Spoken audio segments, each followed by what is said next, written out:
My name is Fajad Kareem. I'm the Pakistan's first Google developer expert in Android.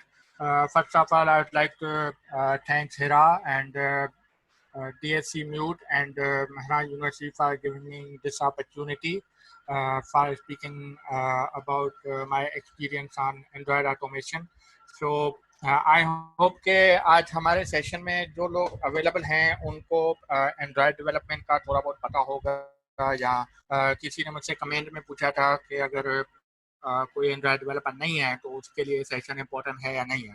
तो मैं सबसे पहले उसका आंसर दे सकता हूँ यहाँ पे कि मैं वैसे तो मेजरली मेरी इस टॉक का जो फोकस है वो एंड्रॉयड के ऊपर ही है, लेकिन अगर आप वेब डेवलपर हो या फिर फ्लैट डेवलपर हो या फिर किसी और प्लेटफॉर्म के लिए डेवलपर हो, तो ऑटोमेशन एक ऐसी चीज़ है जो आपकी हर फील्ड में काम आ सकती है और गिटअप जो है वो इन सब प्लेटफॉर्म को सपोर्ट करता है। तो जो इसमें कुछ बेसिक कॉन्सेप्ट्स होंगे वो आपके लिए हर प्लेटफॉर्म पे काम आ सकते हैं। सिर्फ तरीक़ेकार थोड़ा सा डिफरेंट होगा और रिक्वायरमेंट थोड़ी सी डिफरेंट होगी, लेकिन आप इस टॉक में डिस्कस किए सारी चीज़ों को अपने दूसरे प्लेटफॉर्म में भी अप्लाई कर सकते हैं। So thank you for coming out here. I can see that there are more than 70 people, and this is very good. And thank you for spending your precious life 1 hour with me, especially that on weekend. So I appreciate that. And let's begin. तो for those of you जिनको मेरे बारे में नहीं पता, मैं पिछले 8 साल से जो है एंड्रॉयड डेवलपमेंट के ऊपर काम कर रहा हूँ और मैं एक एक्टिव ओपन सोर्स कंट्रीब्यूटर हूँ। IISc के बहुत सारे लोग पाकिस्तान में जो है वो ओपन सोर्स में इतना इंटरेस्ट नहीं लेते, specially student, because they might not know me के उनको क्या फ़ायदा होगा। तो मैं आपको एक फ़ायदा बता देता हूँ कि मैं ओपन सोर्स में जब कंट्रीब्यूट कर रहा था तो मुझे फेसबुक लंदन वालों ने मैसेंजर टीम के लिए मोबाइल सोल्यूशन इंजीनियर की जॉब ऑफर की थी, जो कि solely based on my GitHub profile and open source profile की बेस पे थी कि मैं जो काम गिटहब के ऊपर कर रहा था उसकी बेस पे उन्होंने मुझे कॉल किया था और उन्होंने मुझे इंटरव्यू दिए थे। मैंने सारे इंटरव्यू क्लियर किए थे, तो उन्होंने जो है मुझे सिंगापुर के लिए एक ट्रिप ऑफर किया था कि आप सिंगापुर आ जाओ और हमारी टीम से मिल लो और हम जो है आपको लंदन माइग्रेट करेंगे with family and all that. तो माय कोर पर्पज़ है बिन के मैं पाकिस्तान से बाहर जाने के फेवर में नहीं होता, तो इसलिए मैं गया नहीं हूँ। और मैंने उनको बोला कि अगर आपके पास रिमोट जॉब है तो आप वो मुझे दे दें, अदरवाइज मैं आ नहीं सकता। तो उनके पास उस टाइम पे रिमोट जॉब नहीं थी। अभी का मुझे नहीं पता, क्योंकि अभी मैंने सुना है कि फेसबुक वालों ने अपनी सारे एम्प्लॉयज़ को फुली रिमोट कर दिया, तो अभी मैंने उनसे बात नहीं की। तो लेट्स सी। तो this is one of the biggest advantage of open source के। ये जो टॉप क्लास की कंपनीज हैं, गूगल, फेसबुक, इस तरह की, वो आपका गिटहब प्रोफाइल और स्टैक ओवरफ्लो का प्रोफाइल बड़ा डिटेल्स में चेक करते हैं। और इसके अलावा मैं टेक्निकल राइटिंग करता हूँ। मैंने 2 वर्ल्ड वाइड पब्लिश बुक लिखी हैं जिनकी पिक्चर आप देख रहे हो, और इसके अलावा मैंने 100 से ज़्यादा आर्टिकल लिखे हैं अपनी वेबसाइट पे wajadkareem.com और अपने मीडियम पे। और इसके अलावा मैं अपनी नॉलेज शेयर करता हूँ डिफरेंट तरीक़ों से। आजकल यूट्यूब पे थोड़ा सा फोकस कर रहा हूँ। यूजुअली मेरे लिए पब्लिक स्पीकिंग और राइटिंग इनफ होता है। तो मैं फेसबुक से ज़्यादा ट्विटर पे एक्टिव होता हूँ, तो I really appreciate it if you follow me on Twitter and I keep sharing my stuff about Android and very interesting things here. तो आज का जो हमारा एजेंडा है वो है CI और CD के ऊपर। सो CI stands for continuous integration, CD stands for continuous delivery. So it's all about how we automate. तो you might remember कि मैंने तकरीबन 1-1.5 महीने पहले जो है वो फेसबुक के ऊपर एक लाइव सेशन किया था, जिसमें मैंने एक MVVM आर्किटेक्चर के ऊपर एक एप्लीकेशन बनाई थी। आज मैंने वहीं से स्टार्ट किया है और मैंने उसी एप्लीकेशन के अंडर जो है वो ऑटोमेशन इंटीग्रेट की है। और मैंने उस एप्लीकेशन की लिंक जो है अभी स्लाइड में आप देख सकते हो कि मैंने अपने गिटहब प्रोफाइल पे शेयर की हुई है। तो बाद में अगर आप चेक करोगे तो आपको इसमें पूरा कोड मिल जाएगा ऑटोमेशन का, कि ऑटोमेशन गिटहब के थ्रू कैसे करते हैं। तो मैं पहले आपको CI CD के बारे में बताऊंगा, उसके बाद मैं आपको कुछ एग्जांपल्स दूंगा CI और CD के, और उसके बाद हम देखेंगे कि CI CD एंड्रॉयड में कैसे इंटीग्रेट होती है और वैसे तो हमारे पास बहुत सारे प्लेटफॉर्म्स हैं ऑटोमेशन करने के लिए, लेकिन मैं दो पे फोकस करूंगा, ऐप सेंटर और गिटहब एक्शंस के ऊपर। तो सबसे पहले व्हाट इज CI/CD? तो कंटिन्यूअस इंटीग्रेशन इस पिक्चर में ब्लू है, प्लानिंग से लेकर कोड एंड बिल्ड तक, और ग्रीन में कंटिन्यूअस डिलीवरी है, टेस्ट रिलीज डिप्लॉय, और उसके बाद ये जो है मैनेजमेंट का स्टफ है।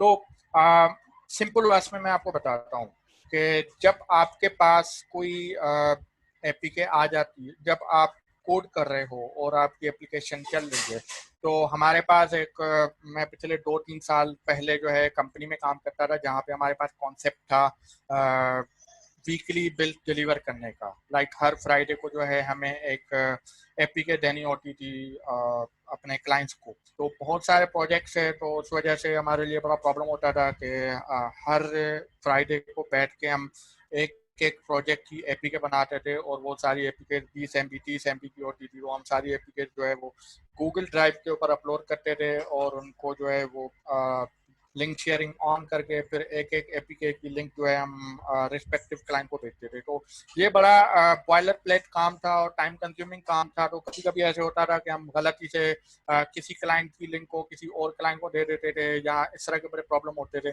But every Saturday every Friday हमारे साथ एक प्रॉब्लम होता था। तो कंटिन्यूअस इंटीग्रेशन का मकसद ये है कि आप ये पूरा काम जो है ना ऑटोमेट कर रहे हैं। अब ऑटोमेट कैसे हो रहा है कि आपने जैसे ही कोड को जो है वो कमिट किया अपने रिपॉजिटरी के ऊपर, तो रिपॉजिटरी जो है वो बैकएंड पे खुद ही उठाएगी कि यार ये नया कोड कमिट हुआ है। तो वो क्या करेगी, वो आपने उसको बोला होगा कि अभी एपीके बनानी है, फिर उसको इस तरह से साइन करना है, फिर को गूगल प्ले पे अपलोड करना है, या उसको सिलेक्ट पे भेजना है, या उसको गूगल ड्राइव पे अपलोड करना है। तो आपको सिर्फ कोड लिखना है और वो पुश करना है, दैट्स इट। उसके अलावा बाकी जो पूरा काम है ना वो ऑटोमेटिकली ऑटोमेशन के थ्रू हो जाएगा। आज का जो डिस्कशन है ना वो इसी के ऊपर है कि मैं आपको जो है ना यहीं पे ही बताऊंगा कि किस तरह से जो है ना आप इस पूरे वर्क फ्लो को बना सकते हैं। मैंने कुछ एग्जांपल्स बनाए हैं आपके लिए, और इसके अलावा मैं अभी स्टॉक के बाद जो है ना इस वीक में एक और आर्टिकल डिटेल्स के साथ रिलीज करूंगा, जिसमें सारी चीज़ें होंगी जो स्टॉक में कवर हुई हैं, और इसके अलावा जो चीज़ें हैं जो कि स्टॉक में कवर नहीं हो पा रही हैं वो सारी, और वो मैं आपको शेयर करूंगा। वो मैं फिरा के साथ और DSC म्यूट के साथ भी शेयर करूंगा, कि वो आपको जो है ना मेल कर देंगे, आप किसी भी तरीके से आपको नोटिफाई कर देंगे। तो आप इस पिक्चर में देख रहे हैं कि रिक्वायरमेंट्स हैं, और उसके बाद आपने कोड किया, कोड के बाद बिल्ड हुआ, जैसे ही बिल्ड हुआ तो टेस्ट होना शुरू हो गई एप्लीकेशन, यूनिट टेस्ट चलाना, इंस्ट्रूमेंटेशन टेस्ट चलाना, फायरबेस के ऊपर, क्रैशलिटिक्स के ऊपर, इन सब प्लेटफॉर्म के। फिर जैसे ही टेस्ट हो गई, आपने देखा कि भाई ये परफेक्ट एप्लीकेशन है और सारी टेस्ट पास हो रही हैं, तो उसके बाद आप उसकी रिलीज बनाते हैं, और रिलीज के बाद डिप्लॉय करते हैं। डिप्लॉय करने का मकसद है कि आप कहीं पर भी इसको डिस्ट्रीब्यूट कर लेते हैं। लाइक आप क्लाइंट के साथ ईमेल के थ्रू शेयर करते हो, या फिर उनके साथ स्लैक पे शेयर करते हो, या फिर गूगल ड्राइव पे अपलोड होती है, या फिर गूगल प्ले पे अपलोड होगी। तो yes, you can even integrate Google play automatically, कि आपको हर बार मैन्युअली कंसोल में जाकर आपको एपीके अपलोड करने की जरूरत नहीं है। आप डायरेक्ट कोड से ऑटोमेटिक अपलोड हो जाएगी नई एपीके, और वो लाइव हो जाएगी 2-3 घंटे के बाद। यूजर्स के बाद जो अपडेट आ जाएगी कि एप्लीकेशन की अपडेट आ गई है। तो this is all about CI/CD। CI का मतलब है कि आपका कोड कंपाइल हो और चेक हो कि सही है या नहीं है। CD का मतलब है कि एक बार कोड आपका कंपाइल हो गया है और वेरीफाई हो गया, और अब उसको डिस्ट्रीब्यूट कहाँ करना है, डिप्लॉय कहाँ करना है। तो कंटिन्यूअस डिलीवरी का मकसद ये है कि वो डिलीवरी पर्पज के लिए होता है, उससे उसको इससे फर्क नहीं पड़ता कि आपके कोड किस कंडीशन में है। तो तो अभी जो एग्जिस्टिंग CI/CD प्रोवाइडर्स हैं वो GitHub action, app centre, circle CI, Jenkins और ट्रेविस CI।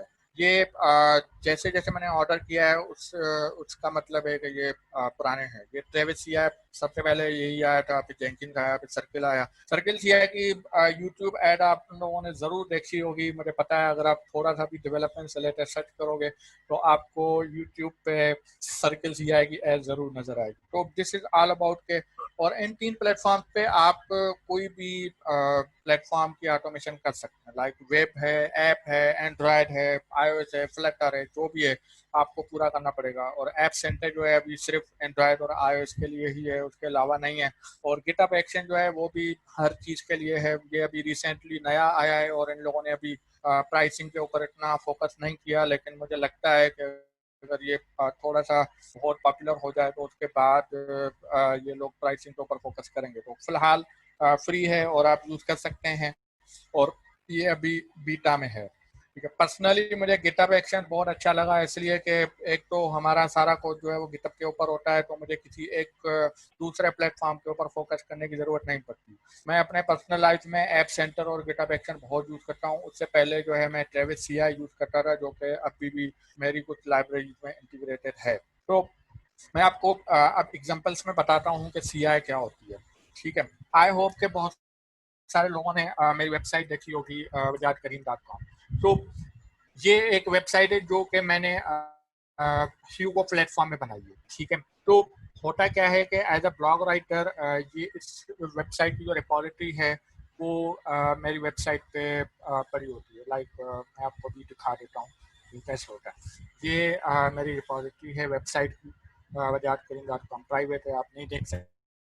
ठीक है, ये कोड है। तो होता क्या है कि जैसे ही मैं इसके ऊपर कुछ लिखता हूँ मार्कडाउन, प्लेन मार्कडाउन लैंग्वेज में, तो ह्यूगो एक फ्रेमवर्क है जो कि स्टैटिक साइट जनरेट करता है। तो वो क्या करता है कि मैंने इस पूरे सिस्टम को जो है अपने गिटहब एक्शन के थ्रू ऑटोमेट किया हुआ है।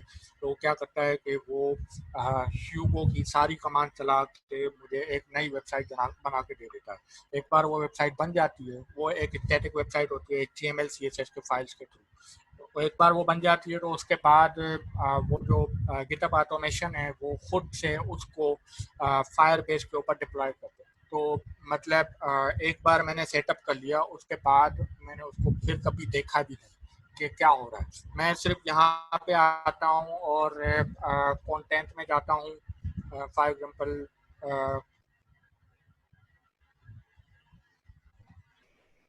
कंटेंट में जाता हूँ और पोस्ट में जाता हूँ और कोई भी पोस्ट होती है और उसके ऊपर ये एक प्लेन आर्टिकल है, जैसे आप देख रहे हो मेरी वेबसाइट के आर्टिकल्स हैं।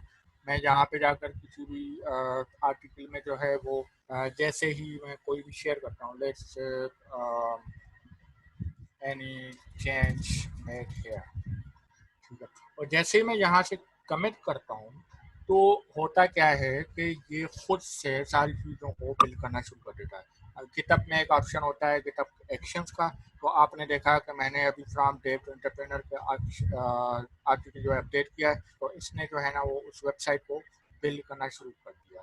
तो आगे हो के इसकी डिटेल्स में मैं जाऊँगा तो ये मुझे दिखाएगा कि क्या हो रहा है। सबसे पहले जो है ये ह्यूगो ऑन फायर को लोड करेगा और इन सब चीज़ों को करके बहरहाल 2 मिनट के बाद जो है ना मेरी वेबसाइट अपडेटेड होती है और फायरबेस के ऊपर डिप्लॉय होती है। इससे पहले जो है ना मुझे ये सारा काम मैन्युअली करना पड़ता था जब भी मैं नया आर्टिकल लिखता था तब। तो और उसके लिए मुझे नोट जेएस के CLI टूल्स इंटीग्रेट करने पड़ते थे, मैन्युअली ह्यूगो की कमांड्स रन करनी पड़ती थी, फिर मैन्युअली फायरबेस की कमांड्स रन करनी पड़ती थी और उसके बाद जाके वो वेबसाइट अपलोड होती थी और डिप्लॉय होती थी। तो ऑटोमेशन की वजह से अब मेरे पास इतना कंट्रोल आ गया है, किसी भी टाइम पे जो है मोबाइल से गिटहब खोल के और चेंज बना लेता हूँ और 2 मिनट के बाद जो है मेरी वेबसाइट अपलोड हो जाती है और मुझे कोई टेंशन लेने की ज़रूरत नहीं होती कि ह्यूगो की कमांड कैसे चलेंगी, फायरबेस की कमांड कैसे चलेंगी। ठीक है, दूसरा एग्जांपल ओपन सोर्स लाइब्रेरीज का। ठीक है, आई नो कि आप एंड्रॉयड डेवलपर, बहुत सारे एंड्रॉयड डेवलपर्स हैं यहाँ पे, तो लेट्स से ग्लाइड चेक करते हैं। ठीक है, ग्लाइड लाइब्रेरी आप सब लोगों ने देखी होगी और यूज़ की होगी इमेज लोडिंग के लिए। तो आप लोगों ने नोट किया होगा कि हर लाइब्रेरी के ऊपर आजकल जो है ना ये एक बैज लगा होता है बिल्ट पासिंग या बिल्ट फेलिंग का। इसका मकसद ये होता है कि हो क्या रहा है कि वो जो है बिल फेलिंग और बिल पासिंग का मतलब ये है कि ये जो लाइब्रेरी है ना इसकी जो लास्ट कमिट हुई थी ना उस कमिट के बाद जो है ना इस कोड में सिचुएशन ये है कि ये कोड फेल हो रहा है। तो इस ये एक इंडिकेटर है और ये रन टाइम पे अपडेट होता है और यही ऑटोमेशन के थ्रू इंटीग्रेट हुआ पड़ा है। आप देख रहे हो कि यहाँ पे जो है ना हमारे पास ट्रेविस सीआई का जो है ना पेज लगा हुआ है। तो ये ट्रेविस CI इसमें इंटीग्रेट हुई पड़ी है। तो वो सारी चीज़ें फिगर आउट करती है कि जब भी कोई नई पुल रिक्वेस्ट आएगी या कुछ भी आएगा तो उसको किस तरह से वेरीफाई करना है कि इसका कोड सही है या नहीं है। तो ये है। तो अगर आप ओपन सोर्स कंट्रीब्यूटर हैं तो यहाँ पे हमारे पास दो तरह के जो हैं वो यूजुअल वर्कफ्लोज हैं। Number one, build branch build flow, like आपने काम किया और कोई भी आपने कोड कमिट किया, गिटहब ने देखा और उसने जो है ट्रेविस CI को सिग्नल दे दिया कि भाई नई कमिट आ गई है, तो आप जो है ना प्लीज़ बिल्ड बना के चेक कर लो कि क्या हो रहा है। तो ट्रेविस ने जो है ना सारी बिल्ड चलाई और उसने देखा कि हाँ भाई बिल्ड चल रही है, फर्स्ट क्लास चल रही है, तो उसने जो है ना वो डिप्लॉय कर दिया। यहाँ से सीटी शुरू हो रही है कि कहाँ पे डिप्लॉय करना है। तो इस एग्जांपल में जो है हेरोकू के ऊपर अपलोड हो रहा है और सिलेक्ट के ऊपर सबके बाद मैसेज जा रहा है कि भाई नई बिल्ड जो है ना अपलोड हो गई है। और ओपन सोर्स कंट्रीब्यूशन में होता है कि पूरी दुनिया से जो है दूसरे लोग कोड में जो है कंट्रीब्यूट करते हैं, तो वो फिर पुल रिक्वेस्ट भेजते हैं। तो आपको ये नहीं पता, आप ये कैसे वेरीफाई करोगे कि जिस बंदे ने जो पुल रिक्वेस्ट भेजी है वो कितनी क्वालिटी की है, उसमें वो काम हो भी रहा है या नहीं हो रहा। तो उसका तरीक़ेकार ये होता है कि जैसे ही पुल रिक्वेस्ट बनती है तो गिटहब को पता लगता है कि पुल रिक्वेस्ट बन गई है, तो वो क्या करता है कि वो ट्रेविस को जो है ना बताता है कि यार ये वैसे तो मर्ज हो सकती है लेकिन आप फंक्शनैलिटी चेक करके देख लो। तो ट्रेविस जो है वो सारी फंक्शनैलिटी चलाता है और देखता है कि हाँ भाई पुल रिक्वेस्ट के ऊपर सारी टेस्ट सही चल रही हैं, पुल रिक्वेस्ट की APK भी सही चल रही है और सारी चीज़ें हो रही हैं। तो वो जो है ना पास कर देता है और पास करने के बाद जो है ना गिटहब जो है ना उसको ऑटोमेटिकली मर्ज कर देता है। तो इससे एज अ मेंटेनर आपका जो है ना बहुत सारा हेडेक ख़त्म हो जाता है कि आपको दिन रात चेक नहीं करना पड़ता कि किस तरह से पुल रिक्वेस्ट आ रही हैं और क्या हो रहा है क्या नहीं हो रहा है। तो इन सब चीज़ों को जो है ना आप नहीं मतलब टाइम आपको वेस्ट करने की ज़रूरत नहीं पड़ेगी इसमें। ठीक है, ऑटोमेशन सिर्फ इतनी ही नहीं है, आप उसमें और भी बहुत सारी ऑटोमेशन लगा सकते हैं। मतलब this is literally in control of you कि आप कितनी हद तक जा सकते हैं और कहाँ तक जा सकते हैं। ठीक है, तो आई कैन सी के सम क्वेश्चंस आए हैं यहाँ पे, तो एक मिनट में उनको देख लूँ पहले। गिटहब की मैक्सिमम स्टोरेज कितनी है? स्टोरेज 5 GB की है, लेकिन अगर आप कैशे सिस्टम यूज करते हैं तो उससे आपको फ़ायदा हो जाता है। और गिटहब का जो अभी बिलिंग मॉडल है गिटहब एक्शंस के लिए वो मिनट्स के ऊपर है। तो फॉर एग्जांपल अभी आपके पास 2000 मिनट्स हर मिनट फ्री मिलते हैं, हर मंथ फ्री मिलते हैं। तो अगर आपकी बिल्ड जो है वो कंपाइल होने में तकरीबन 1 मिनट लेती है, तो उसका मतलब ये है कि आप महीने में जो है ना 2000 APK बना सकते हैं। ये आपके ऊपर डिपेंड करता है कि आप कितनी डिटेल तक अपनी पूरी पाइपलाइन बनाना चाहते हैं और किस तरह की बनाना चाहते हैं। ठीक है, हम इसके ऊपर आते हैं अभी। As you mention you did a session about software related to architecture. हाँ, वो मैं आपको एंड में बता दूंगा कि उसका क्या मकसद था। और Oppo A3s, he's saying that my voice is okay. Is my voice okay?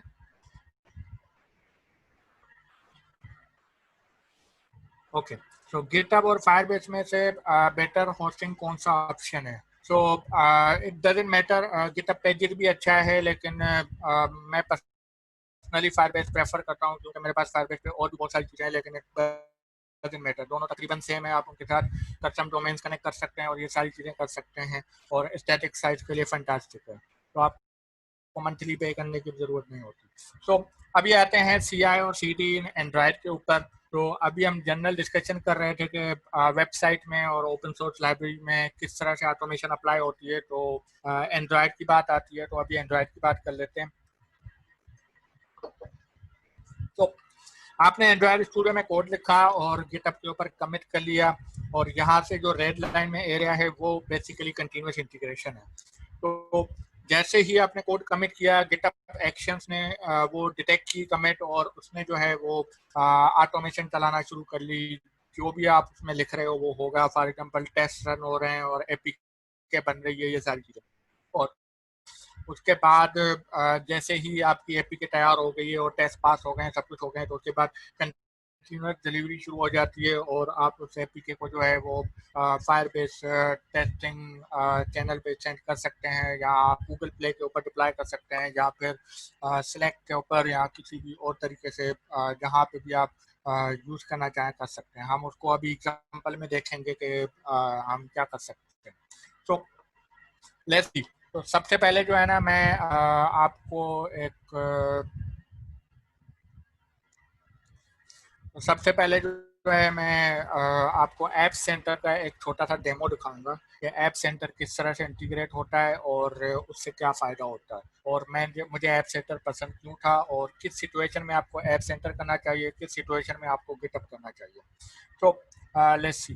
मेरे पास ऐप सेंटर खुला हुआ है, app centre dot M S ये वेबसाइट है, और इसमें आप जाओगे और जैसे भी आप करोगे आपके पास एप्लीकेशन ऑलरेडी होंगी तो नज़र आएंगी, अदरवाइज ओके। तो यहाँ पे आप जाओ ऐड न्यू में, और यहाँ से ऐड न्यू ऐप करें, और यहाँ पे कोई भी नाम रखें, मिसाल तौर हमारी एप्लीकेशन का नाम है यहाँ पे MVVM डेमो, ठीक है, MVVM DDD लाइव। तो लेट्स मैं MVVM डेमो कर लेता हूँ, और यहाँ पे आप बताएंगे कि रिलीज टाइप क्या होगी, बीटा होगी, अल्फा होगी, तो आप इसको छोड़ दें फिलहाल। ठीक है, यहाँ पे आपको बताना है कि iOS है, एंड्रॉयड है, और एंड्रॉयड है तो किस प्लेटफॉर्म के लिए, ये नेटिव एंड कोडोवा वगैरह। तो we are going with native Java and Kotlin. एक बार आपने ऐड न्यू कर लिया तो वो आपसे पूछेगा कि आप इसको कनेक्ट करो। तो मैं इसको बोलूँगा बिल्ड, बिल्ड में जाऊँगा और वहाँ से मुझे बोलेगा कि रिपॉजिटरी आपकी पड़ी कहाँ है, तो मैं इसको बोलूँगा कि मेरी गिटअप रिपॉजिटरी है। तो गिटअप कनेक्ट हो जाएगा, मेरा पहले से कनेक्ट है तो उस वजह से ऐसे नज़र आ रहा है, अदरवाइज वो आपसे साइन वाइन ये सारी चीज़ें मांगेगा, और उसके बाद ये आपके पास नज़र आएगी। मैं इसमें लिखूँगा कि भाई ये मेरी एप्लीकेशन है MVVM लाइव की, और एक बार वो हो गई तो अब शुरू होगा मैजिक। वो मैजिक शुरू ऐसे होगा कि उसने आपकी ब्रांच डिटेक्ट कर ली है कि आपके पास दो ब्रांच है, मास्टर और स्टार्ट है। लेट्स से हम मास्टर में जाते हैं और फर्स्ट टाइम आपको सेटअप बनाना पड़ेगा। तो ये आपको बोलेगा कि वेरिएंट जो है वो रिलीज बनाना है या डीबग बनाना है। तो लेट्स से डीबग बनाते हैं, और build the branch on every push. तो अगेन ऐप सेंटर जो है वो आपको 2000 मिनट्स लेता है हर महीने। तो मैं प्रेफर करता हूँ मैन्युअली चूज का। ऑन एवरी पुश का मतलब ये है कि आप कोई भी थोड़ा सा भी कोड करके जैसे ही कमिट करोगे तो ये आपकी बिल बनाना शुरू कर देगा, और रिजल्ट में आपके नंबर ऑफ मिनट्स जो है वो डिक्रीज होना शुरू हो जाएंगे, क्योंकि हर बिल्ड आपको एंड्रॉयड शुरू का पता है कि 2-3 मिनट या 2 मिनट इस तरह के लेगी। तो यूजुअली अच्छा तरीकेकार ये होता है कि आप मैन्युअली कर दें, और जब भी आपको वाकई में बिल्ड बनानी है और वो डिस्ट्रीब्यूट करनी है उस टाइम पे जो है ना आप उसको मैन्युअली ट्रिगर करें। ठीक है, और यहाँ पे आप उसको बता सकते हैं कि ऐप बंडल बनाना या नहीं बनाना, और वर्जन कोड इंटीग्रेट करना है या नहीं करना, यूनिट टेस्ट चलानी है या नहीं चलानी, लिंकिंग चलानी है या नहीं चलानी, ये सारी। साइन बिल्ड अगर आप रिलीज करोगे तो आप उसको साइन भी कर सकते हैं कि कौन से करना है, और उसके बाद आप उसको टेस्ट भी कर सकते हैं रियल डिवाइस के ऊपर। लेकिन इसको ऑन करने का कोई फ़ायदा नहीं होगा, क्योंकि अगर आपकी कोड में एक्सप्रेसो की टेस्ट नहीं लिखी होगी तो उसका ऑन करने का कोई फ़ायदा नहीं है। फिर उसके अलावा ये सिर्फ ये करेगा कि आपकी एप्लीकेशन को जो है ना एक डिवाइस के ऊपर चला के देखेगा, जैसे फायरबेस टेस्ट लैब है और अमेजोन का फॉर्म लैब है, और इस तरह से टेस्टिंग होती है जहाँ पे। तो उसके लिए आपको पहले पूरी टेस्ट लिखनी पड़ेगी। बिल्ड स्टेटस पेज का मतलब है कि ये आपको एक बना के देगा, लेट्स से बैच बना के देगा। मैं आपको दिखा रहा हूँ, ये एक लाइब्रेरी है जो मैंने बनाई थी, इजी फ्लिप पेजर। तो आप इस टेस्ट में देख सकते हैं कि यहाँ पे ना एक बैच लगा हुआ है, बिल सक्सीड है। तो बेसिकली क्या होता है कि जब भी मैं इसमें ऊपर कोई कमिट करता हूँ या कुछ भी करता हूँ, ऐप सेंटर जो है ना उसको पूरी टेस्ट वेस्ट चला के वेरीफाई करता है कि सब चीज़ें सही चल रही हैं, और टेस्ट चल रही हैं, सारी चीज़ें चल रही हैं, और उसी बेस पे ना इस बेस को अपडेट करता है कि बिल सक्सीड है या बिल फेल है। जस्ट लाइक जैसे हमने ग्लाइड में देखा था, बिल्ड फेलिंग और बिल पासिंग का। तो हर किसी का पेज अपना है, और ये उसका है कि अगर आप पेज ऑन करोगे तो आपको एक मार्क डाउन का कोड दे देगा, वो आप जाके गिटअप में डाल दो और कर लो। एक बार आपका हो गया, आप सेव एंड बिल करो, और ये आपको क्या करेगा कि ये आपको पूरी बिल बना के दे देगा। ठीक है, अब आप देखते हैं कि क्या होता है। ये बिल्कुल उसी तरह से चलेगी जैसे एक एंड्रॉयड स्टूडियो में नॉर्मल चलता है। ठीक है, तो पहले ये देख रहा है, ये सारी चीज़ें नोट कर रहा है, और उसके अलावा उसके बाद ये बिल्कुल हर वही काम करेगा जो कि एंड्रॉयड स्टूडियो में होता है। ठीक है, तो same code line, same commits, assemble, debug और ये सारी कमांड सेम। ग्रेडल शुरू होगा तो ग्रेडल वन होगा, टेस्ट चलेगा, सब कुछ चलेगा, बिल्कुल नॉर्मल चलेगा, और एंड में वो आपको बताएगा कि आपकी एपीके चल रही है या नहीं चल रही। ठीक है, और ऐप सेंटर मुझे बहुत सारी चीज़ों में अच्छा लगता है। नंबर वन, जैसे कि आपने देखा, मुझे कुछ भी करने की जरूरत नहीं पड़ी, मुझे सिर्फ उसको बताना पड़ा कि रिपॉजिटरी कौन सी है, बस। एक बार रिपॉजिटरी को पता लग गई तो उसने खुद से ही जो है ना डिटेक्ट किया, और उसने खुद से जो है ना बिल्ड चलाना शुरू कर ली, और उसने सारी चीज़ें डिपेंडेंसी ये वो हर चीज़ चल गई, और वो आपको पूरा वेरीफाई कर लेगा, कंपाइल करेगा, सब कुछ करेगा। ठीक है, दूसरी चीज़ टेस्टिंग। अगर आप टेस्टिंग में हैं तो आप टेस्टिंग को कर सकते हैं, और एक बार टेस्टिंग हो गई तो जो पर्सनली मुझे सबसे अच्छी चीज़ जो लगी थी ऐप सेंटर की, वो थी डिस्ट्रीब्यूशन। ये आपने देखा, यहाँ पे हमारा बिल सक्सेसफुल हो गया, और अभी क्लीन अप कर रहा है, और जो जो कैशे है वो सारी हो गई, और ये क्लीन अप हो गया, और अब यहाँ से मैं इस एपीके को डाउनलोड कर सकता हूँ जो उसने बनाई है सर्वर के ऊपर, और यहाँ से मैं इसको डिस्ट्रीब्यूट कर सकता हूँ। डिस्ट्रीब्यूट अभी इसलिए ऑन नहीं है क्योंकि हमने डीबग सेलेक्ट किया था। अगर हम डीबग के बजाय इसको जो है वो खाली रिलीज सेलेक्ट करेंगे तो उसमें वो हमें बताएगा कि साइन बिल्ड के लिए, उसके बाद मैं उसको जो है ना वो कर सकता हूँ, रिलीज एपीके के ऊपर अपलोड कर सकता हूँ। लेट्स से एग्जांपल लेते हैं कि हमारे पास नॉर्मली जो डीबग की स्टोर होता है, हम उसको पकड़ते हैं, डीबग डॉट की स्टोर, और यहाँ से मैं लिखता हूँ एंड्रॉयड एंड्रॉयड एंड्रॉयड, और उसके बाद सेव करता हूँ। और अब वो क्या करेगा कि मुझे इस सर्टिफिकेट से जो है ना वो रिलीज करके देगा, और उसके बाद मैं खुद डिस्ट्रीब्यूट कर सकता हूँ।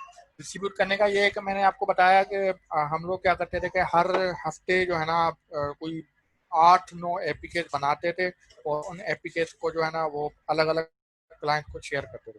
फिर बाद में हमें ऐप सेंटर का ख्याल आया, तो फिर हम लोगों ने क्या किया कि ये सारा कुछ ऑटोमेट किया कि ऐप सेंटर क्या करता है कि दो चीज़ें करता है। नंबर वन, आपको मेल आती है इस तरह की, ये देखते हैं, जैसे ही आपकी बिल सक्सेसफुल हो जाएगी तो उसके बाद जो भी ईमेल्स आपने डाली होंगी, लेट्स से क्लाइंट की ईमेल आपने डाली है, तो फिर वो आपको ऐप सेंटर की तरफ से मेल आएगी कि a new version of launcher is available here, और इसके ऊपर आप यहाँ पे व्हाट्स न्यू में आपका लॉग लिखा हुआ होगा कि क्या क्या नया है, और क्लाइंट वह डायरेक्टली इंस्टॉल बटन पे क्लिक करेगा, और एपीके डाउनलोड होगी, और वो उसके ऊपर इंस्टॉल होगी, और ख़त्म हो जाएगी कहानी। ठीक है, कोई गूगल ड्राइव का चक्कर नहीं, कुछ नहीं। और दूसरी बात ये कि जैसे ही आप इसके अलावा कुछ ऐसा कर सकते हैं कि आप एक चैनल सेटअप कर लें, जैसे कि हम देखते हैं यहाँ पे ग्रुप्स में मैं गया, और ये कोलैबोरेटर्स का ग्रुप है जो बाय डिफ़ॉल्ट है। इसके अंदर मैं टेस्टर्स की ईमेल डाल दूं कि भाई कौन कौन से टेस्टर्स हैं मेरी इस एम एप्लीकेशन पे, और उन सबको जो है ना ईमेल जाएगी। और इसके अलावा जो है हमारे पास एक पब्लिक चैनल होता है, लाइक आप लोगों ने ओपन बीटा किया हुआ है, तो उसके लिए जो है ना आप मैन्युअली ग्रुप्स में जाके एक चैनल बना सकते हैं, ये ऐड ग्रुप, और यहाँ से जो है ना अलाउ पब्लिक एक्सेस, और यहाँ पे लेट्स ओपन बीटा। तो ये क्या करेगा कि ये आपको एक यूआरएल बना के देगा, ये install.appcenter.ms। ये यूआरएल होगी, इस यूआरएल के ऊपर जो है ना ये यूआरएल आप लोगों से शेयर करोगे, और उसके बाद क्या होगा कि जैसे जैसे आप नई एपीकेज अपलोड करते जाओगे ना, तो वो सारी एपीकेज इस यूआरएल के ऊपर आती रहेंगी, यहाँ तक कि पूरा चेंज लॉग, ये सारी चीज़ें आप यूजर जो है किसी भी टाइम पे कोई भी एपीके अपलोड डाउनलोड कर सकता है और देख सकता है। तो इसका हमें फ़ायदा ये होता है कि हम हर एप्लीकेशन का एक ग्रुप बना देते हैं, और वो क्लाइंट के साथ शेयर कर लेते हैं, और उसको बोलते हैं कि जब भी नई एपीके आएगी वो इसके ऊपर आएगी। लेकिन ऐप सेंटर वैसे तो बहुत सिंपल और बहुत पावरफुल है, लेकिन कुछ चीज़ों में ये लैग करता है। फॉर एग्जांपल अपनी कस्टम कमांड चलाना। अगर आपको कोई ऐसी चीज़ चलानी है जो ऐप सेंटर सपोर्ट नहीं करता, या फिर अगर आपने फ्लेवर्स के साथ काम किया होगा तो आप फ्लेवर वाली एप्लीकेशन जो है वो ऐप सेंटर पे कंपाइल नहीं कर सकते, क्योंकि अभी ऐप सेंटर के पास फ्लेवर सपोर्ट नहीं है। तो वहाँ पे जो है ना आपके पास गिटअप काम आएगा कि आप गिटअप को जो है ना वो अपने तरीके से अप्लाई कर सकते हैं। तो गिटअप एक्शंस जो है वो एक मार्केट प्लेस भी है जहाँ पे आपके पास हर तरह के एक्शंस मिल जाते हैं, यहाँ तक डॉकर से लेकर कोड रिव्यू और हर चीज़ तक जो भी आप सर्च करोगे। मैंने भी अपना एक एक्शन बनाया था इसके लिए, ह्यूगो के लिए, जो कि मैंने आपको जैसे बताया कि वो क्या करता है कि ह्यूगो को डिप्लॉय करता है फायरबेस के ऊपर। तो या फिर अभी किसी ने पूछा कि गिटअप पेजेस अच्छे हैं या नहीं है, तो ये ह्यूगो ये पेजेस है, ये क्या करेगा कि ह्यूगो की वेबसाइट को जो है वो गिटअप पेजेस के ऊपर अपलोड करेगा। तो इस तरह से आपके पास बहुत सारे गिटअप एक्शंस हैं जो कि आप यूज़ कर सकते हैं अपनी एप्लीकेशंस में, एंड्रॉयड के लिए, क्रैशलिटिक्स के लिए, फायरबेस के लिए, हर चीज़ के लिए। अगर नहीं मिल रहे हैं तो आप अपना भी बना सकते हैं। एक बार वो हो गया, उसके बाद आप जो है ना, फॉर एग्जाम्पल हमारे पास ये रिपॉजिटरी है और हम इसमें अभी मैं आपको अभी करके दिखाऊंगा कि गिटहब एक्शन कैसे इंटीग्रेट होता है। आप एक्शंस में जाओ और वहाँ से अभी मैंने पहले एक्शन बनाया हुआ था तो उस वजह से ये नज़र आ रहा है, अदरवाइज आपके पास डायरेक्ट न्यू वाला ऑप्शन है। फिर आप न्यू वर्क फ्लो में जाओ और वो आपको बताएगा कि कोई पिक करना है एक्शन या फिर स्टार्टअप वाला करना है। तो आप जाओ सेटअप दिस वर्क फ्लो का, और वो आप उसने आपको एक डमी एक्शन बना के दे दिया। ठीक है, यहाँ पे मार्केट प्लेस इंटीग्रेट हुई पड़ी है कि आप मार्केट प्लेस में से जो भी देखना चाहते हैं आप वो उसको देख सकते हैं। तो फॉर एग्जाम्पल गिटअप के पास कुछ टर्मिनोलॉजीज है। Number one, work flow. Work flow, अभी वर्क फ्लो का फोल्डर बनाया है इसने और उसका वो पूछ रहा है कि इसमें कौन से फाइल्स हैं। तो आप एक से ज़्यादा वर्क फ्लो बना सकते हैं। फॉर एग्जांपल जब आपकी एप्लीकेशन को फायरबेस पे डिस्ट्रीब्यूट करना है तो उसका वर्क फ्लो अलग होगा। जब आपकी एप्लीकेशन को गूगल प्ले पे डिस्ट्रीब्यूट करना है तो उसका वर्क फ्लो अलग होगा। जब आपकी एप्लीकेशन को क्लाइंट के साथ टेस्टिंग के लिए डिस्ट्रीब्यूट करना है तो उसका वर्क फ्लो अलग होगा। यहाँ पर आप एक ही वर्क फ्लो में सारी चीज़ें कर लेंगे, बट रिमेंबर कि जो भी आप कर रहे हैं उसका एक टाइम लगेगा, और टाइम के लिए आपको इसका ख्याल रखना है कि उस टाइम से आपको क्या होगा। फॉर एग्जांपल मैं आपको अभी दिखा देता हूँ कि जैसे ही हम सेटिंग्स में बिलिंग्स में जाते हैं तो हमारे पास यहाँ पे आता है GitHub actions private repositories 6 of 2000 minutes included. ठीक है, ये वो है कि मेरे पास इस महीने के 6 मिनट हो गए हैं, बाकी 6 मिनट के अलावा जो मिनट्स हैं वो अवेलेबल हैं, और वो सारे मिनट्स मैंने लिनक्स के ऊपर चलाए हैं। ठीक है, तो आपको उस हिसाब से ऑप्टिमाइजेशन करनी है कि आप अपनी कोटा से ओवर ना हो जाए, और आपको मेंटेन रखना है आपकी बजट के हिसाब से। अदरवाइज गिटहब जो है ना वो आपको चार्ज करना शुरू कर देगा और आपकी जो है ना वो इंटीग्रेशन ख़त्म हो जाएगी। ठीक है, तो ये होगा। अब ये बन गया, और उसके बाद दूसरी चीज़, नंबर पहली चीज़ वर्क फ्लो थी, नंबर दूसरी चीज़ है ट्रिगर। मैं आपको भी दिखा देता हूँ एक सिंपल सा डायग्राम। तो ये है, वर्क फ्लो पहले होता है और वर्क फ्लो जो है वो किसी ट्रिगर से एक्टिवेट हो जाता है। ट्रिगर कैन बी कि जब कोई बंदा गिटअप पे कमिट करेगा तो क्या होगा, ये भी ट्रिगर है। या फिर जब कोई नई पुल रिक्वेस्ट बनी है तब क्या होगा, ये भी ट्रिगर है। या फिर मैनुअल ट्रिगर है, कुछ भी हो सकता है। तो एक बार ट्रिगर ऑन हुआ तो वो वर्क फ्लो एक्टिवेट हो गया, और उस वर्क फ्लो में बहुत सारे जॉब्स होते हैं। जॉब्स का मतलब है कि करना क्या है। फॉर एग्जाम्पल सबसे पहले हमें ग्रेडल डाउनलोड करना है, उसके बाद हमें जो है वो असेंबल की कमांड चलानी है, उसके बाद हमें यूनिट टेस्ट चलाने हैं, उसके बाद हमें सेलेक्ट के ऊपर भेजना है, उसके बाद हमें जावी पे अपलोड करना है। ये सारे जॉब्स हैं अलग अलग, और हर जॉब में एक स्टेप होता है या मल्टीपल स्टेप्स होते हैं। कि स्टेप वन ये है, फॉर एग्जाम्पल कोई बड़ा जॉब है तो टेस्ट करके फायरबेस पे भेजना है, तो पहले टेस्ट होगा, फिर फायरबेस पे कनेक्ट होगा, फिर फायरबेस पे जाएगा, ये सारी चीज़ें। तो this is the overall look how GitHub actions works. तो अभी मैं आपको करके दिखाता हूँ कि क्या होता है। जैसे ही मैंने बनाया तो उसने मुझे इसके एम्प्टी बना के दी थी। यहाँ पे नेम आ रहा है। इस वर्क फ्लो का नाम क्या है? इस वर्क फ्लो का नाम है बिल्स एपीके फॉर सिलेक्ट। ठीक है। और उसके बाद यहाँ पे मैं ट्रिगर मेंशन कर रहा हूँ कि ऑन के सूरत में, ऑन का मतलब है कि ये ट्रिगर कब होगा, ऑन पुश कौन सी ब्रांच पे, जब मास्टर पे पुश होगी कोई भी कमिट तो ट्रिगर होगा, या फिर मास्टर के लिए कोई कब पुल रिक्वेस्ट बनेगी तो होगा।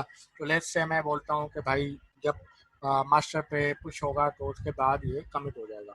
अब उसके बाद मैं कुछ जॉब्स बता रहा हूँ, जॉब्स के अंदर जो है ना ये सारे जॉब्स हैं। उसने एक जॉब बनाई हुई है बिल्ड, लेट्स से बिल्ड है, तो पहली जॉब बिल्ड होगी। अब बिल्ड में बहुत सारी चीज़ें होती हैं। नंबर वन, आपको पहले पहले बताना होता है कि प्लेटफॉर्म कौन सा है। कि हम नॉर्मली सारी कमांड्स लिनक्स में बड़े आराम से चला लेते हैं, तो हम यूज़ कर लेते हैं रनसान ubuntu flathead।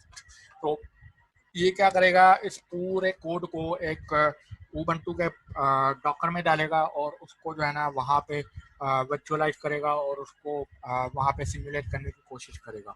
ये जॉब्स हो गई। और यहाँ पे हमने बता दिया कि किस एनवायरनमेंट में बनाना है और क्रिएट करना है। और उसके बाद हम उसको बता रहे हैं कि जॉब के स्टेप्स क्या हैं। रिमेंबर कि हर जॉब के स्टेप्स हैं। तो हमारे पास स्टेप्स हैं, नंबर वन,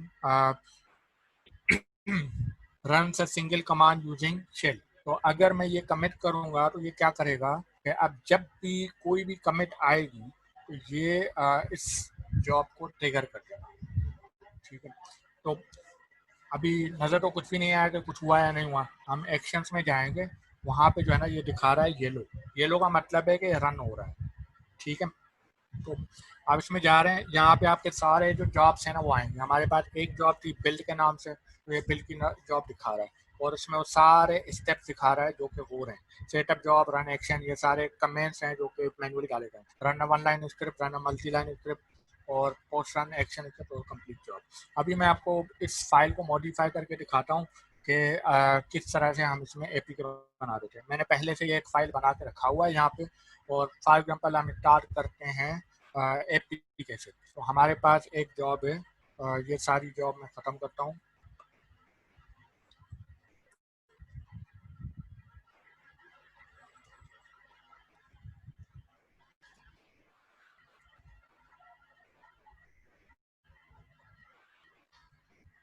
अच्छा, ये है जॉब्स हमारी, तो ये मैंने ख़त्म कर ली। और उसके बाद मैंने इसमें एपीके के नाम से एक जॉब डाली। सबसे पहले मैं उसको बता रहा हूँ कि उसका नाम क्या है। तो इसका नाम है जनरेट एपीके। ठीक है। तो अब ये क्या करता है कि ये मुझे बताता है कि अगेन वही बात कि इसको मुझे बताना है कि कहाँ पे चलेगा। तो मैंने उसको बताया कि भाई इसका नाम जनरेट एपिक है और ये लिनक्स के ऊपर चलेगा। ठीक है। अब उसके बाद मैं आपको बता रहा हूँ स्टेप्स क्या है। तो मैंने अभी मैं आपको ये दिखा देता हूँ कि इस कोड का मतलब क्या है। ठीक है। तो यूजेस एक्शन चेकआउट V1, ये जो जितने भी आप एक्शन देख रहे हैं गिटहब के ऊपर, हर किसी एक्शन का तरीक़ेकार ऐसे ही होता है कि उसकी एक रिपॉजिटरी का नाम होता है और उसके बाद उस एक्शन का नाम होता है और उसका वर्जन होता है। जैसे कि जो मैंने अपना बनाया था ह्यूगो ऑन फायर का, तो वो भी इसी तरह से आप यूज़ कर सकते हैं। Like uses Virat Karim 3 at Hugo on fire at master. तो ये सारे एक्शन इस तरह से होते हैं। तो सबसे पहले आपको गिटहब को बताना है कि ये पूरी की पूरी रिपॉजिटरी उठानी है। तो उसके लिए जो एक्शन यूज होता है वो चेकआउट होता है। एक्शंस का मतलब है कि ये गिटहब वालों का अपना एक्शन। ठीक है। तो ये क्या करता है, एक्शन स्लैश चेकआउट वर्जन 1, ये बेसिकली करता है कि आपकी जो रिपॉजिटरी है ना वो उसको डाउनलोड करके उस ubuntu के कंटेनर में डालता है। उसके बाद हम आगे जो है ना अपना बताते हैं कि क्या होना चाहिए। तो सबसे पहले हमारा जो कोड है वो जावा का है या कॉटलिन का है, लेकिन जेडी के एनवायरनमेंट के ऊपर चलेगा तो हम उसको बोलते हैं सेटअप जेडी के 1.8। जहाँ जहाँ मैं नाम लिख रहा हूँ ये वो नाम है जो हमने अभी देखा था कि गिटहब एक्शंस में ग्रीन टिक के साथ जो लगा हुआ था, ये वो है। तो आप अगर नाम डालोगे तो आपको बाद में उसको फॉलो अप करने में आसानी होगी कि किस तरह से होता है। और उसके बाद हम उसको बता रहे हैं कि हम सेटअप जावा को डाउनलोड करो, एक्शन है सेटअप। अगेन यूजेस का मतलब है कि ये वाला कंटेनर डॉकर कंटेनर डाउनलोड करो और उसको डालो। और फिट का मतलब है कि हम उसमें पैरामीटर डाल रहे हैं। तो इसने जावा का कंटेनर डाउनलोड किया है, हम उसको बता रहे हैं कि हमें 1.8 वाला कंटेनर चाहिए। एक बार 1.8 वाला मिल गया, उसके बाद हमें Gradle W की कमांड चलानी है, जो कि हमारे पास एंड्रॉयड स्टूडियो के हर प्रोजेक्ट में होती है। जैसे कि मैं यहाँ पे MVMGTG लाइव वाला प्रोजेक्ट खुला हुआ है, तो इसमें मेरे पास पड़ा हुआ है gradlew.bat, लेकिन ये तब तक नहीं चलेगा जब तक मैं इसको एग्जीक्यूशन एक्सेस नहीं दूंगा। वो उसको एक्सेस मिलेगा chmod के थ्रू, ठीक है। chmod+x करके दूंगा तो उसका मतलब ये है कि इसके पास परमिशन हो गई है एग्जीक्यूट की। अब ये Gradle W करके आपकी एग्जीक्यूट होगी, अदरवाइज आपके पास एरर आएगा कि Gradle W not resolve, unknown command Gradle W, इस तरह से। तो एक बार आपकी जावा सेटअप हो गई और आपकी परमिशन मिल गई, उसके बाद आप debug APK की कमांड चला सकते हैं, असेंबल debug। ये वो कमांड है जो जब भी आप एंड्रॉयड स्टूडियो के ऊपर प्ले का बटन दबाते हैं तब चलती है। और साइड में मैंने // स्टैक ट्रेस डाला है। इसका मतलब ये है कि जो भी वार्निंग आई, जो भी क्रैश आया, जो भी आया, वो वहाँ पे प्रिंट हो जाता है, जैसे हमारे पास एंड्रॉयड स्टूडियो में लॉग में प्रिंट हो जाता है। तो अगर मैं यहाँ पे स्टैक ट्रेस डालूंगा तो गिटहब का जो अपना कंसोल है उसके अंदर वो सब कुछ उसी तरह से हो रहा होगा जैसे एंड्रॉयड स्टूडियो में हो रहा है। और एक बार ये हो गया तो उसके बाद आपकी एपीके बनेगी। अब मैं जैसे ही इसको कमिट करता हूँ तो आप देखना कि क्या होता है। हम अभी आते हैं एक्शंस के ऊपर और अभी देखते हैं कि अपना एक्शन क्या है। तो उसने दिखाया कि भाई अपडेट ब्लैंक डॉट, और उसने दिखाया कि जनरेट एपीके। रिमेंबर हमने वहाँ पे नाम सेट किया था। अब हम जनरेट एपीके पे क्लिक कर रहे हैं तो ये दिखा रहा है सेटअप जॉब एक्शन का हुआ। अब वो जेडीके को कॉन्फ़िगर कर रहा है। एक बार जेडीके मिल गई तो वो आगे जो है ना वो परमिशन को एग्जीक्यूट करेगा और उसके बाद जो है ना वो डीबग एपीके बिल्ड करेगा। अभी आप बस थोड़ी देर यहाँ पे वेट करते हैं कि 1 मिनट में हमें एपीके बना के दे देगा। तो तब तक जो है हम लोग देख लेते हैं कि आपके कोई कमेंट्स हैं या कोई फीडबैक है तो आप जरूर। हाँ, ये राव साहब, ये जो है रिपॉजिटरी ये पब्लिक ही है, इसकी लिंक जो है मैं आपको अभी जूम पे शेयर कर दूंगा। पब्लिशिंग ऐप, अच्छा, ये पूछा है हमसे मोहम्मद साहब ने कि यार इस सेशन में जो है मैं आपको गूगल प्ले इंटीग्रेशन या इन सब चीज़ों को फोकस नहीं कर पाऊंगा, क्योंकि उसके लिए बहुत सारे फैक्टर्स हैं। लाइक आपको गूगल प्ले अकाउंट चाहिए और उसके अलावा गूगल प्ले की कुछ एक्टिवेशंस हैं और कुछ टोकन्स हैं जो कि जनरेट करने पड़ते हैं और उनको आपको लगाना पड़ता है। तो it's a very long process, but I have article plan जो कि पूरी चीज़ को कवर करेगा, तो वह मैं आपके साथ शेयर कर दूँगा, ठीक है। और उसमें आप लर्न कर सकते हैं कि किस तरह से कर सकते हैं। तो अभी आप देख रहे हैं कि गिटहब अभी बीटा में है एक्शन, तो उससे ये होता है कि आपको दिखाता है। अभी आप देख रहे हो कि सारे पास हो गए। अगर इनमें से कोई भी एक फेल हो जाता तो आगे की एग्जीक्यूशन हाल्ट हो जाती और रुक जाते। तो यदि कि सक्सेसफुल हो, एग्जीक्यूशन सक्सेसफुल हो गई और उसके बाद हमारे पास पूरा जॉब आ गया और बिल्ड एपी के जो है पूरी जनरेट हो गई बिल्कुल सही जैसे हमारे पास एंड्रॉयड स्टूडियो करता है। और यहाँ पे आपकी वार्निंग्स आएंगी, सब कुछ आएगा नॉर्मल तरीके से जब होता है। और इसके बाद एपीके बन गई, लेकिन सवाल ये है कि एपीके गई कहाँ, ठीक है। लेकिन अभी तक हमने एपीके को लोड नहीं किया। उसने एक कंटेनर बनाया Ubuntu का, उसमें हमारा कोड डाला और उसको उसने रन किया और उसकी एपीके बन गई और वो उस कंटेनर के फोल्डर में पड़ी हुई है।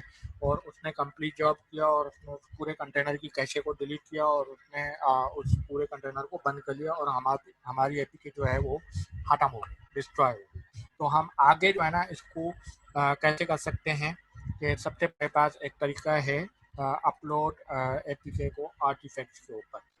तो लेट्स सी के आर्टिफैक्ट का मतलब क्या है वो भी मैं आपको बता देता हूँ अभी। तो एक बार जब हमारी एपीके बन गई तो हमने जो है ना वो इस एपीके को आगे जो है ना वो चलाना शुरू कर दिया है आर्टिफैक्ट को।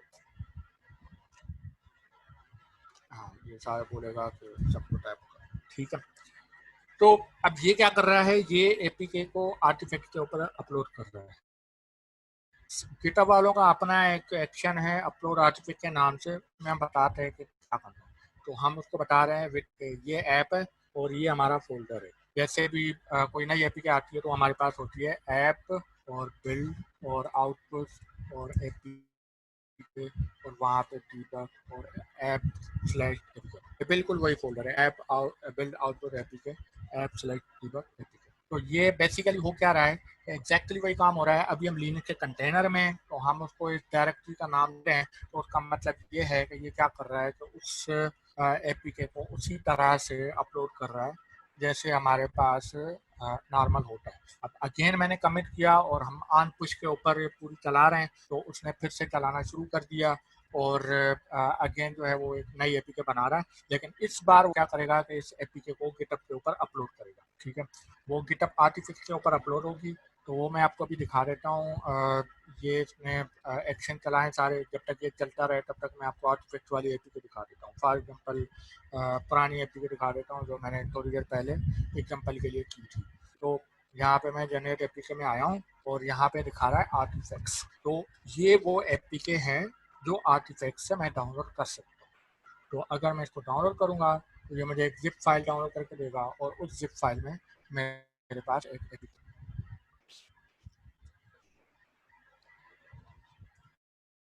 ठीक है, तो ये एपीके डाउनलोड हो रही है और अब ये है कि आपकी अभी ये ज़ाया नहीं हुई, आपके पास पड़ी हुई है। ये देखें, ये आप चलाओगे अपने पास आपकी वही एप्लीकेशन होगी जो आपने अभी एग्जीक्यूट की है।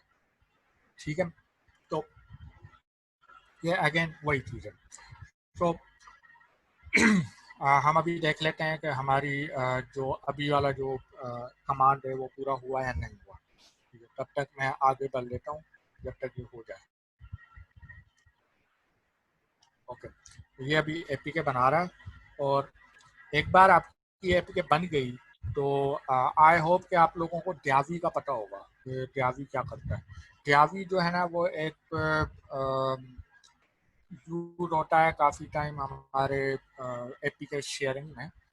एक वेबसाइट है ड्यावी.com, उससे क्या होता है कि हम एपीके एक दूसरे के साथ शेयर कर सकते हैं क्लाइंट के साथ। तो प्रॉब्लम ये होता है कि वी ट्रांसफ़र की तरह है कि जब भी आपको कोई एपीके अपलोड करनी है या फिर शेयर करनी है तो आप मैन्युअली वी ट्रांसफ़र में जाओगे और उस एपीके को अपलोड करोगे और ईमेल बताओगे और शेयर करोगे। तो आप ये पूरा काम जो है ना, ये पूरा काम आप मैन्युअली ऑटो अपलोड कर सकते हैं। ठीक है, किसी ने जब मैंने सेशन पोस्ट किया था तो किसी ने मुझे वहाँ पे बोला था कि हम अपने सीक्रेट कीज को गिटहब के ऊपर क्यों रिपॉजिटरी में डालेंगे। तो अब हम यहाँ पे वो आते हैं कि अगर आपको ड्यावी को गिटहब के साथ इंटीग्रेट करना है तो आपको एक टोकन चाहिए होगा। वो के टोकन हम यहाँ पे बना सकते हैं, लिस्ट टॉक टोकन।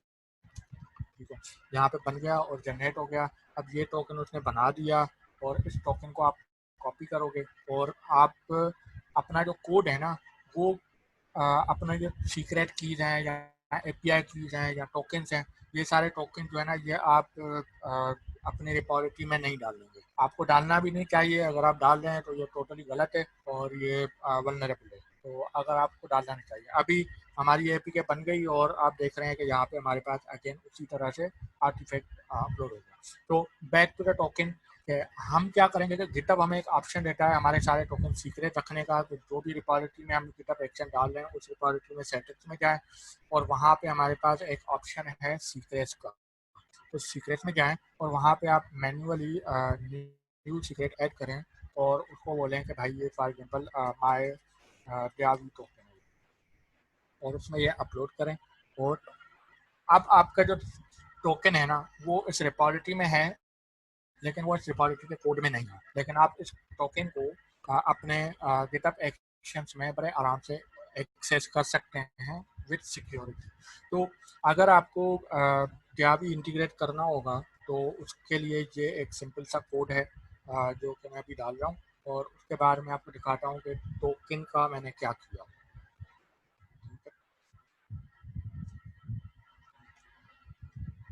तो ये देखें, ये मैंने इसको नाम दिया अपलोड एपीके टू ड्यावी और उसके लिए मैंने एक थर्ड पार्टी एक्शन यूज़ किया है RDN RNKDSH का एक्शन अपलोड ड्यावी। ठीक है। और उसके बाद उसमें पैरामीटर पास किए हैं टोकन। तो टोकन के पैरामीटर में मैंने डाला है इस सेंटेक्स से सीक्रेट डॉट डियावी टोकन। यहाँ पे मैं वो नाम रखूँगा जो मैंने अभी रखा है माय डियावी टोकन, ठीक है।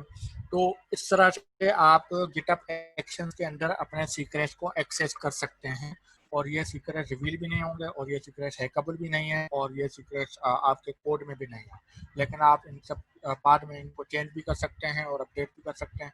तो इस तरह से हो गया। और अब टोकन में बता रहा हूँ, और उसके बाद डियावी को ये बता रहा हूँ कि कौन सा फाइल अपलोड करना है। रिमेंबर, हमारे इस फाइल के ऊपर जो है ना, हमने एक आर्टिफैक्ट अपलोड किया हुआ है टेम्पररी टाइम। तो मैं इस सेम फाइल को यहाँ पे डाल रहा हूँ, और डियावी जो है ना इसको पिक करेगा। और यहाँ पे मैं डाल रहा हूँ कि इसका कमेंट क्या है। कमेंट जो है ना, मैं इसका मैसेज डाल रहा हूँ जो कि मैंने कमिट में डाला। तो मैंने कमेंट में डाला कि न्यू बिल्ड अपलोडेड ऑन डियावी।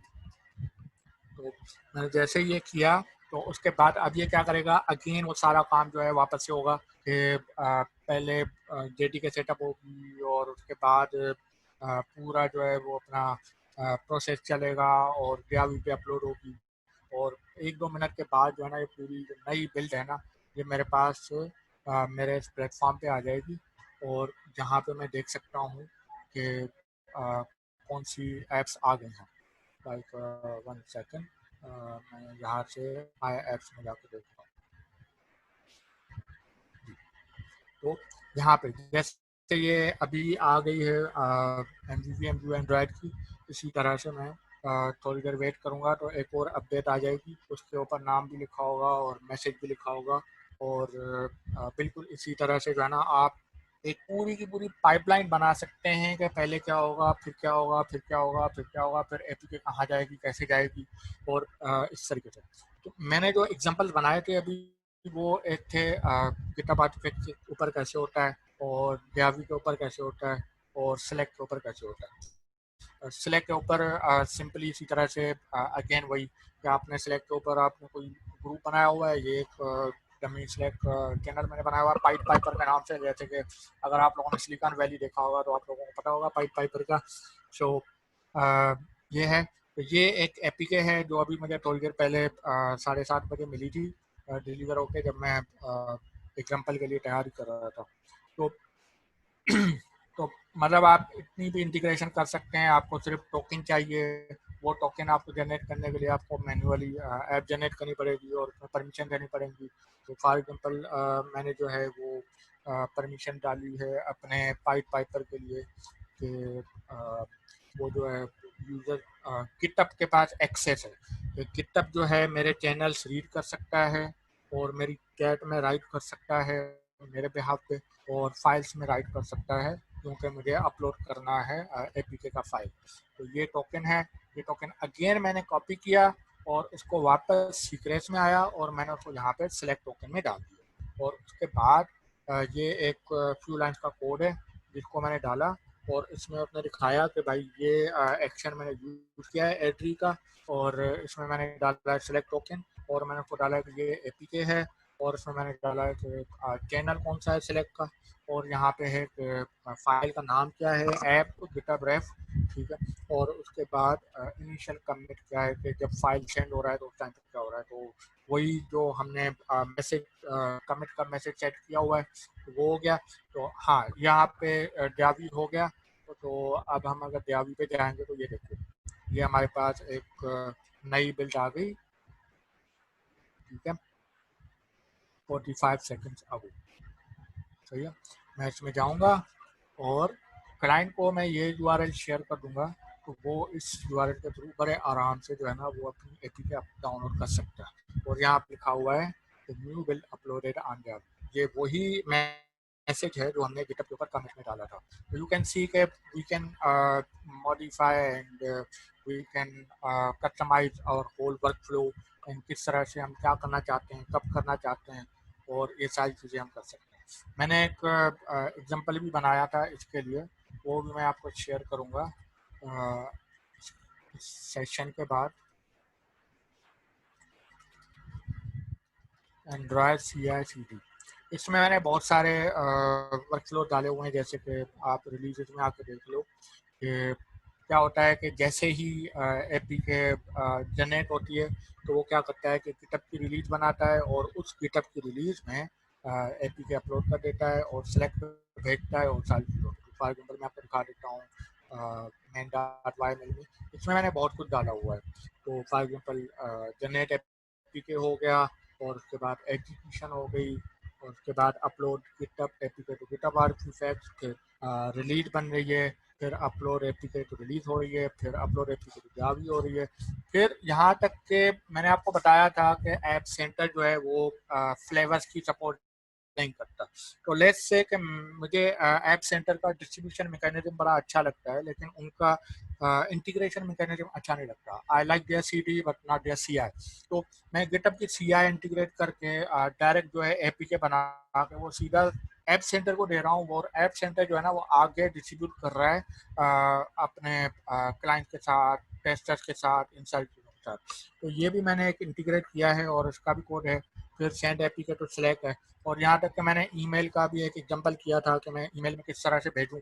ये अपेरेंटली चल गया था, लेकिन इसमें एक प्रॉब्लम था। वो प्रॉब्लम ये है कि जीमेल को लग रहा था कि कोई जो है मेरी ईमेल को हैक करने की कोशिश कर रहा है, तो वो उस ईमेल को ब्लॉक कर रहा था। मैंने अभी तक उसको फिगर आउट नहीं किया कि किस तरह से जो है मैं इस ईमेल को वाइट लिस्ट करूँ कि जीमेल को ऐसे ना लगे। अदरवाइज ये भी एक्सपेरिमेंट सक्सेसफुल हो गया था।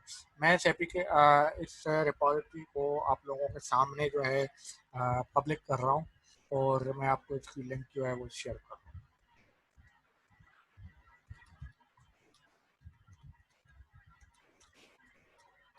तो um,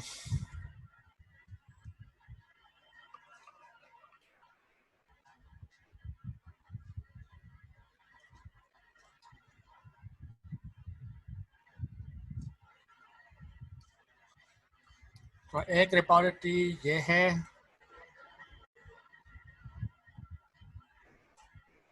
और एक रिपॉजिटरी MVVM वाली है।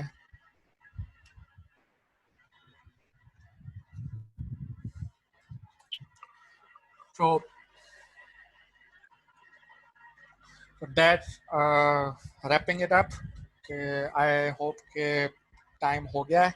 तो अगर आपके पास अभी कोई क्वेश्चंस हैं या कोई फीडबैक हैं तो आप प्लीज़ मुझे अभी कमेंट करें, मैं आपको अभी फीडबैक दे सकता हूँ। और फॉर मोर अपडेट्स आप मुझे ट्विटर पे फॉलो कर सकते हैं, आप मेरी वेबसाइट चेक कर सकते हैं या फिर यूट्यूब पे फॉलो कर सकते हैं। और किसी को जीडी बनना है या फिर किसी को मुझसे कोई भी चीज़ पूछनी है या कुछ भी, तो आप प्लीज़ जो है वो मुझे कंटिन्यू करें। और एक लास्ट चीज़ जो मैं भूल गया था शेयर करना, वो मैं शेयर कर रहा हूँ अभी कि आप प्लीज़ जो है ये एक न्यूज़ लेटर है जहाँ पे मैं अपने छोटे छोटे बुक्स लिख रहा हूँ, ई बुक्स वो शेयर कर रहा हूँ अलग अलग एंड्रॉयड के ऊपर, टॉपिक के ऊपर। तो वो सिर्फ जो लोग इस न्यूज़ लेटर के ऊपर सब्सक्राइब हैं उनको ही मिलेंगे। तो आप प्लीज़ इस न्यूज़ लेटर को सब्सक्राइब करें। मैं यूजुअली महीने में 2 बार न्यूज़ लेटर्स भेजता हूँ। तो आई होप के यू लाइक इट। कुछ चीज़ें मैंने ऑप्ट आउट की हैं, फॉर एग्जांपल फायर बेस के ऊपर डिस्ट्रीब्यूट करना या फिर गूगल प्ले के ऊपर डिस्ट्रीब्यूट करना। उसका एक रीज़न ये था कि मैंने इस सेशन को मोस्टली स्टूडेंट्स के लिए और फंडामेंटल रखा है। और अगर हमें वो फायर बेस और गूगल प्ले इंटीग्रेट करना है तो उसके लिए हमें बहुत सारी चीज़ों को जो है वो इंटीग्रेशन करनी पड़ेंगी जो कि काफ़ी टाइम लेती हैं और जो कि थोड़ी सी अनप्रिडिक्टेबल भी होती हैं कि कभी चल जाती है कभी नहीं चल जाती। तो still I will write more about this automation and how we can utilise various different channels and वो मैं आपसे शेयर करूँगा, न्यूज़ लेटर में भी शेयर करूँगा। तो I hope you like it and thank you for attending this and I can still see that we have around 60 people, so that gives me very जी good Wajahat जी वजाहत हम एक काम करते हैं, मैं इन लोगों से कहती हूँ कि आप लोग अपने क्वेश्चंस जो हैं वो मैसेज सेक्शन में डालते जाएं ताकि हम उन्हें रीड करते जाएं और फिर आप हमें जवाब देते जाएं। मैं आपके लिए क्वेश्चंस रीड करती जाऊंगी वजाहत, ताकि आप आराम से हमें सही से जो है जवाब दे सकें। पहला क्वेश्चन हमारे पास यहाँ पर आया हुआ है, बेसिकली ओवरव्यू दे दें सर GDE बनने के लिए क्या करना पड़ेगा हमें? है सगीर हुसैन जरदारी का। जी sir. about the GD. So basically GD बनने के लिए GD is not like an exam के जो आपने कोई टेस्ट पास किया और आप GD बन गए, तो ऐसे नहीं है। GD के लिए दो प्राइमरी रिक्वायरमेंट्स हैं। नंबर वन रिक्वायरमेंट है कि you you should know the technology. ठीक है, आपको कोई हाई लेवल का एक्सपर्ट भी नहीं बनना, लेकिन आपको इतना पता होना चाहिए कि जब कोई आपसे सवाल पूछे या कोई आपसे गाइडेंस ले तो आप उसको किस तरह से हेल्प कर सकते हैं। Number one that. Number two, आपको कम्युनिटी से प्यार होना चाहिए। लाइक आपके पास कम्युनिटी कंट्रीब्यूशन होनी चाहिए। ये बहुत इंपॉर्टेंट है क्योंकि गूगल पहले पहले आपकी कम्युनिटी कंट्रीब्यूशन देखेगा, टेक्नोलॉजी बाद में आएगी। तो कम्युनिटी कंट्रीब्यूशन का मतलब ये है कि आप लोगों की हेल्प कैसे कर रहे हैं और किस तरह से कर रहे हैं और किस लेवल पे कर रहे हैं। तो फॉर एग्जांपल आप यूट्यूब वीडियोस बना रहे हैं, या फिर आप आर्टिकल्स लिख रहे हैं, या फिर आप पब्लिक स्पीकिंग कर रहे हैं, या फिर आप स्टैक और फ्लो के ऊपर क्वेश्चन आंसर्स दे रहे हैं, या फिर आप गिटहब के ऊपर ओपन सोर्स कंट्रीब्यूशंस कर रहे हैं। ये सारी चीज़ें कम्युनिटी कंट्रीब्यूशंस में आती हैं, और जितनी ज़्यादा कंट्रीब्यूशन होंगी उतना अच्छा है। गूगल ये एक्सपेक्ट नहीं करता कि आप सब चीज़ों में काम कर रहे हैं, गूगल को एक या दो चीज़ें चाहिए। तो फॉर एग्जांपल मैं जो GT बना था वो मैं दो चीज़ों के ऊपर बना था, राइटिंग और गिटहब। ठीक है, गूगल को पता है कि मैंने क्या राइट किया, कितना राइट किया, और मैंने कौन सी चीज़ें ओपन सोर्स की हैं और कितनी चीज़ें ओपन सोर्स की हैं और उनका इम्पैक्ट कितना आया है। ठीक है।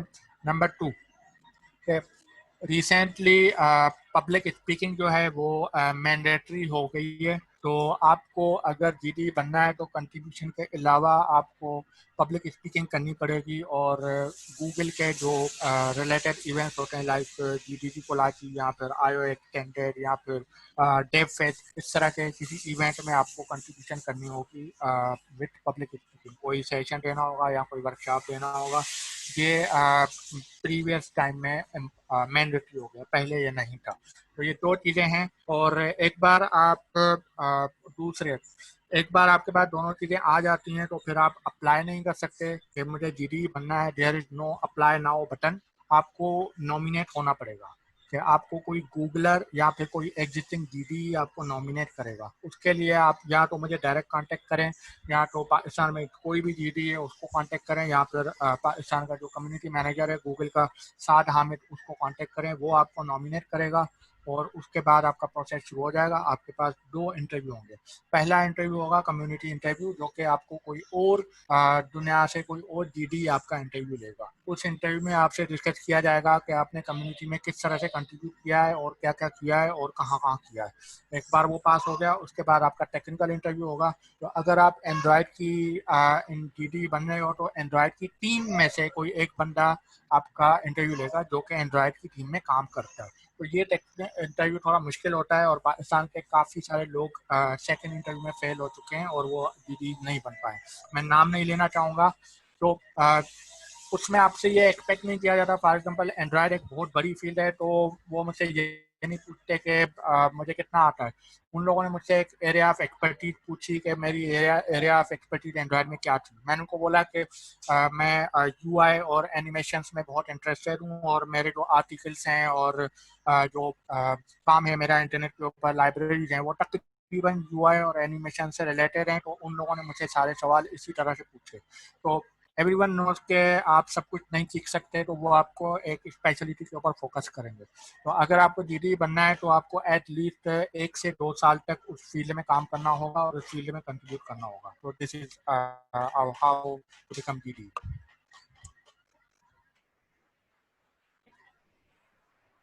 हेरा। नाम लिए जी जी जी सर, मैं बोल रही थी लेकिन मैं अनम्यूट थी। तो thank you so much sir, इतना डिटेल आंसर दिया आपने।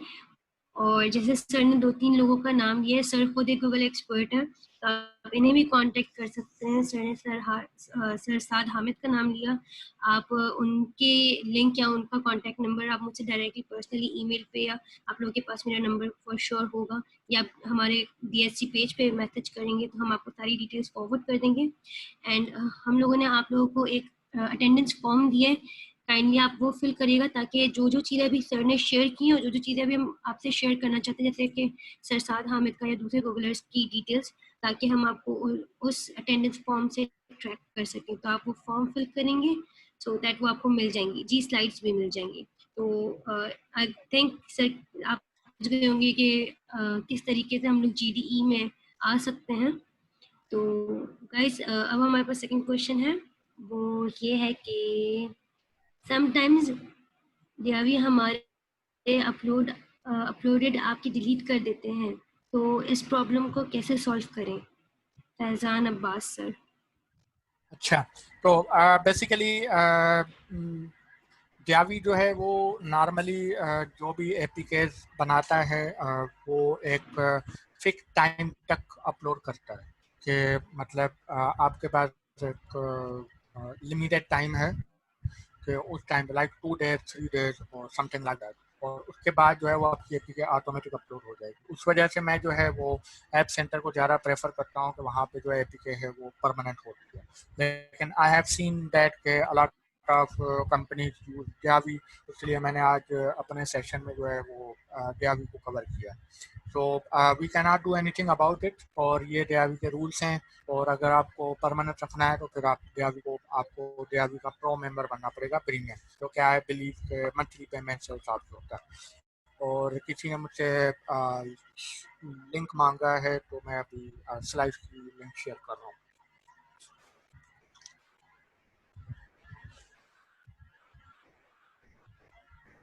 Hello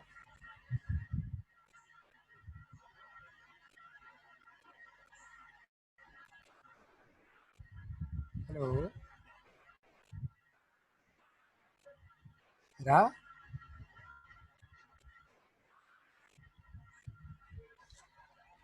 hello. ओके, हाँ सॉरी।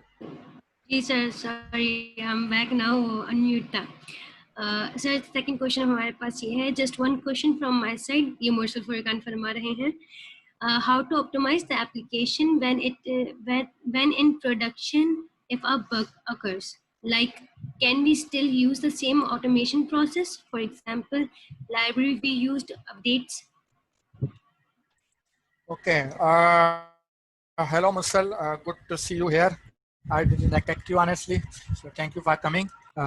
Again, about question, तो सबसे पहले कि जो भी प्रोडक्शन में बग आता है वो नॉर्मली हम फायरबेस क्रैशलिटिक्स के थ्रू या फिर एनालिटिक्स के थ्रू ट्रैक कर सकते हैं। वो उसके ऊपर डिपेंड करता है कि हमारा बग है वो किस तरह का है और क्या करता है। अब आते हैं ऑटोमेशन प्रोसेस के ऊपर के। ऑटोमेशन जो है वो बियॉन्ड द डिप्लॉयमेंट जो बग्स आ रहे हैं प्रोडक्शन में उनको वो हैंडल नहीं करेगी। आप ऑटोमेशन आपको ये बताएगी कि डिप्लॉयमेंट तक पहुंचने में क्या क्या मसले हैं।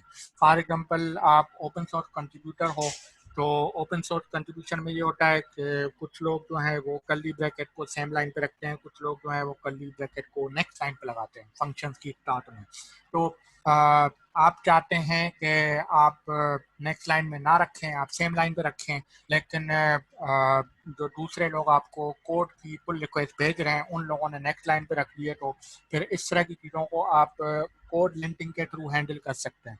तो ऑटोमेशन क्या करेगी कि वो इस चीज़ को भी कोड लिंकिंग के थ्रू चेक करेगी कि कर्ली ब्रैकेट्स नेक्स्ट लाइन पर हैं या नहीं है, और अगर नहीं है तो फिर वो पुल रिक्वेस्ट रिजेक्ट हो जाएगी।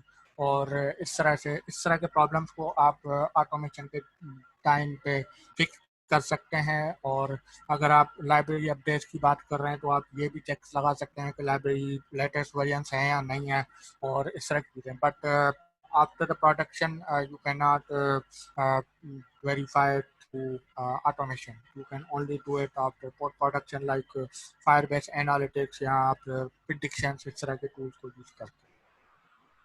Okay, sir. So our next question is from Mr. Haris. Haris is one of our DSC team member. Mursal is also our DSC team member. So Haris ka question ye hai, dear sir, I truly thank you for such an informative presentation, such rich in content. I joined in late, but even from where I picked from, I was impressed by your knowledge over these things. My question is, and it may be a personal one, so feel free to answer it. How do you manage your your personal life with tech life to learn new things, keep contributing open source work, write newsletters or blogs, and whatnot? Sir. Okay, Haris, first of all, thank you for your kind words. Jazakallah. So, I believe कि मैं imposter syndrome का जो है वो victim हूँ, like all of you. So, I have only one thing कि पहले जो है मैं बहुत आर्टिकल लिखता था, लाइक हर हफ्ते में 2-3 आर्टिकल्स आते थे. अभी मैंने लास्ट आर्टिकल जो है फर्स्ट मई को लिखा था, आज 6 जून है और मैंने एक भी आर्टिकल नहीं लिखा पूरे 1.5 महीने में. पार्शली बिकॉज ऑफ रमदान और partially because of family contribution. तो मेरा एक टोडलर है 1.5 साल का, तो अभी मैं टॉक कैसे दे रहा हूँ ये आप इमेजिन भी नहीं कर सकते. So I am very less active these days, especially with open source and all that, because मेरी priority family को ज़्यादा जाती है as compared to other things. So still I try my best to do one article 1 week, और ताकि मैं continuously लगाता रहूँ, राइट करता रहूँ. और अभी आते हैं मैनेजमेंट के बारे में. तो मैं बहुत सारी ऐप्स यूज़ करता था मैनेजमेंट के लिए, लेकिन अब जो है मैंने ऐप्स वगैरह सारी ख़त्म कर दी हैं, और अब मैंने एक ईयरली कैलेंडर डायरी ली है, और उस डायरी में मैं रोज़ रात को बैठ कर लिखता हूँ कि नेक्स्ट डे पे मुझे क्या करना है, और वो 2 या 3 चीज़ें होती हैं जो कि मैं नेक्स्ट डे पे अचीव करने की कोशिश करता हूँ. तो I have found it very useful और वेरी प्रोडक्टिव के मतलब मुझे ट्रैक करने में मसला नहीं हो रहा, और प्रोडक्टिविटी इम्प्रूव हो रही है. और सबसे बड़ी बात कि मैं अपने बेबी को मोबाइल से दूर रखना चाहता हूँ, तो मैं इसके लिए एक एग्जाम्पल सेट कर रहा हूँ कि आपके पेरेंट्स जो है वो मोबाइल यूज़ नहीं करते, वो डायरी मैनेज करते हैं, तो आप भी बड़े होकर डायरी यूज़ करना. So this is how I am handling it. और उसके अलावा टेक लाइफ और मैनेज करने के लिए मेरा जो न्यू चीज़ों को लर्न करने का जो मेजर पॉइंट ऑफ व्यू होता है वो होता है प्रैक्टिकलिटी के ऊपर. मैं कोर्सेज वगैरह नहीं देखता और यूट्यूब के वीडियोस बहुत कम देखता हूँ. मेरा राइटिंग के ऊपर और रीडिंग के ऊपर ज़्यादा फोकस होता है, तो मैं बुक रीड करता हूँ. और मेरा कोशिश होती है कि मैं महीने में एक बुक ज़रूर रीड करूँ. तो वो बुक कोई भी हो सकती है, वो एक नॉवल हो सकता है, वो एक टेक्निकल बुक हो सकती है. आजकल मैं TDD के ऊपर पढ़ रहा हूँ, टेस्ट ड्रिवन डेवलपमेंट एंड्रॉइड के ऊपर. सो और वो सारी बुक्स हार्ड में होती हैं, और वो मैं चेयर पे बैठ के पढ़ता हूँ. और लर्निंग के लिए आपके पास ये होगा कि कोई भी आप प्रोजेक्ट स्टार्ट कर लें और उसके ऊपर आप नई चीज़ों में बनाने की कोशिश करें. You will find problems and you will find solutions, and that's how you learn. But keep going on और कीप गोइंग ऑन और कीप गोइंग ऑन. तो ये और ओपन सोर्स कंट्रीब्यूशन के लिए आप वेरी इजीली कर सकते हैं कि गुड फर्स्ट इश्यूज या बिगनर फ्रेंडली इश्यूज आपको गिटहब पे मिल जाएंगे, उनको स्टार्ट करें और बिल्ड अप योर प्रोफाइल. और मेजरली राइटिंग के बारे में ये है कि मैं जानबूझ के उन टॉपिक के ऊपर लिखता हूँ जो नहीं आते, और ऐसे ही मैं लर्न करता हूँ, और लिखने के बाद मेरे वो कॉन्सेप्ट और क्लियर हो जाते हैं और स्ट्रांग हो जाते हैं, और मुझे फिर बाद में प्रॉब्लम नहीं होती. तो जब भी मुझे कोई चीज़ लर्न करनी होती है, मैं इसके बारे में लिखता हूँ. So I hope that answers your question.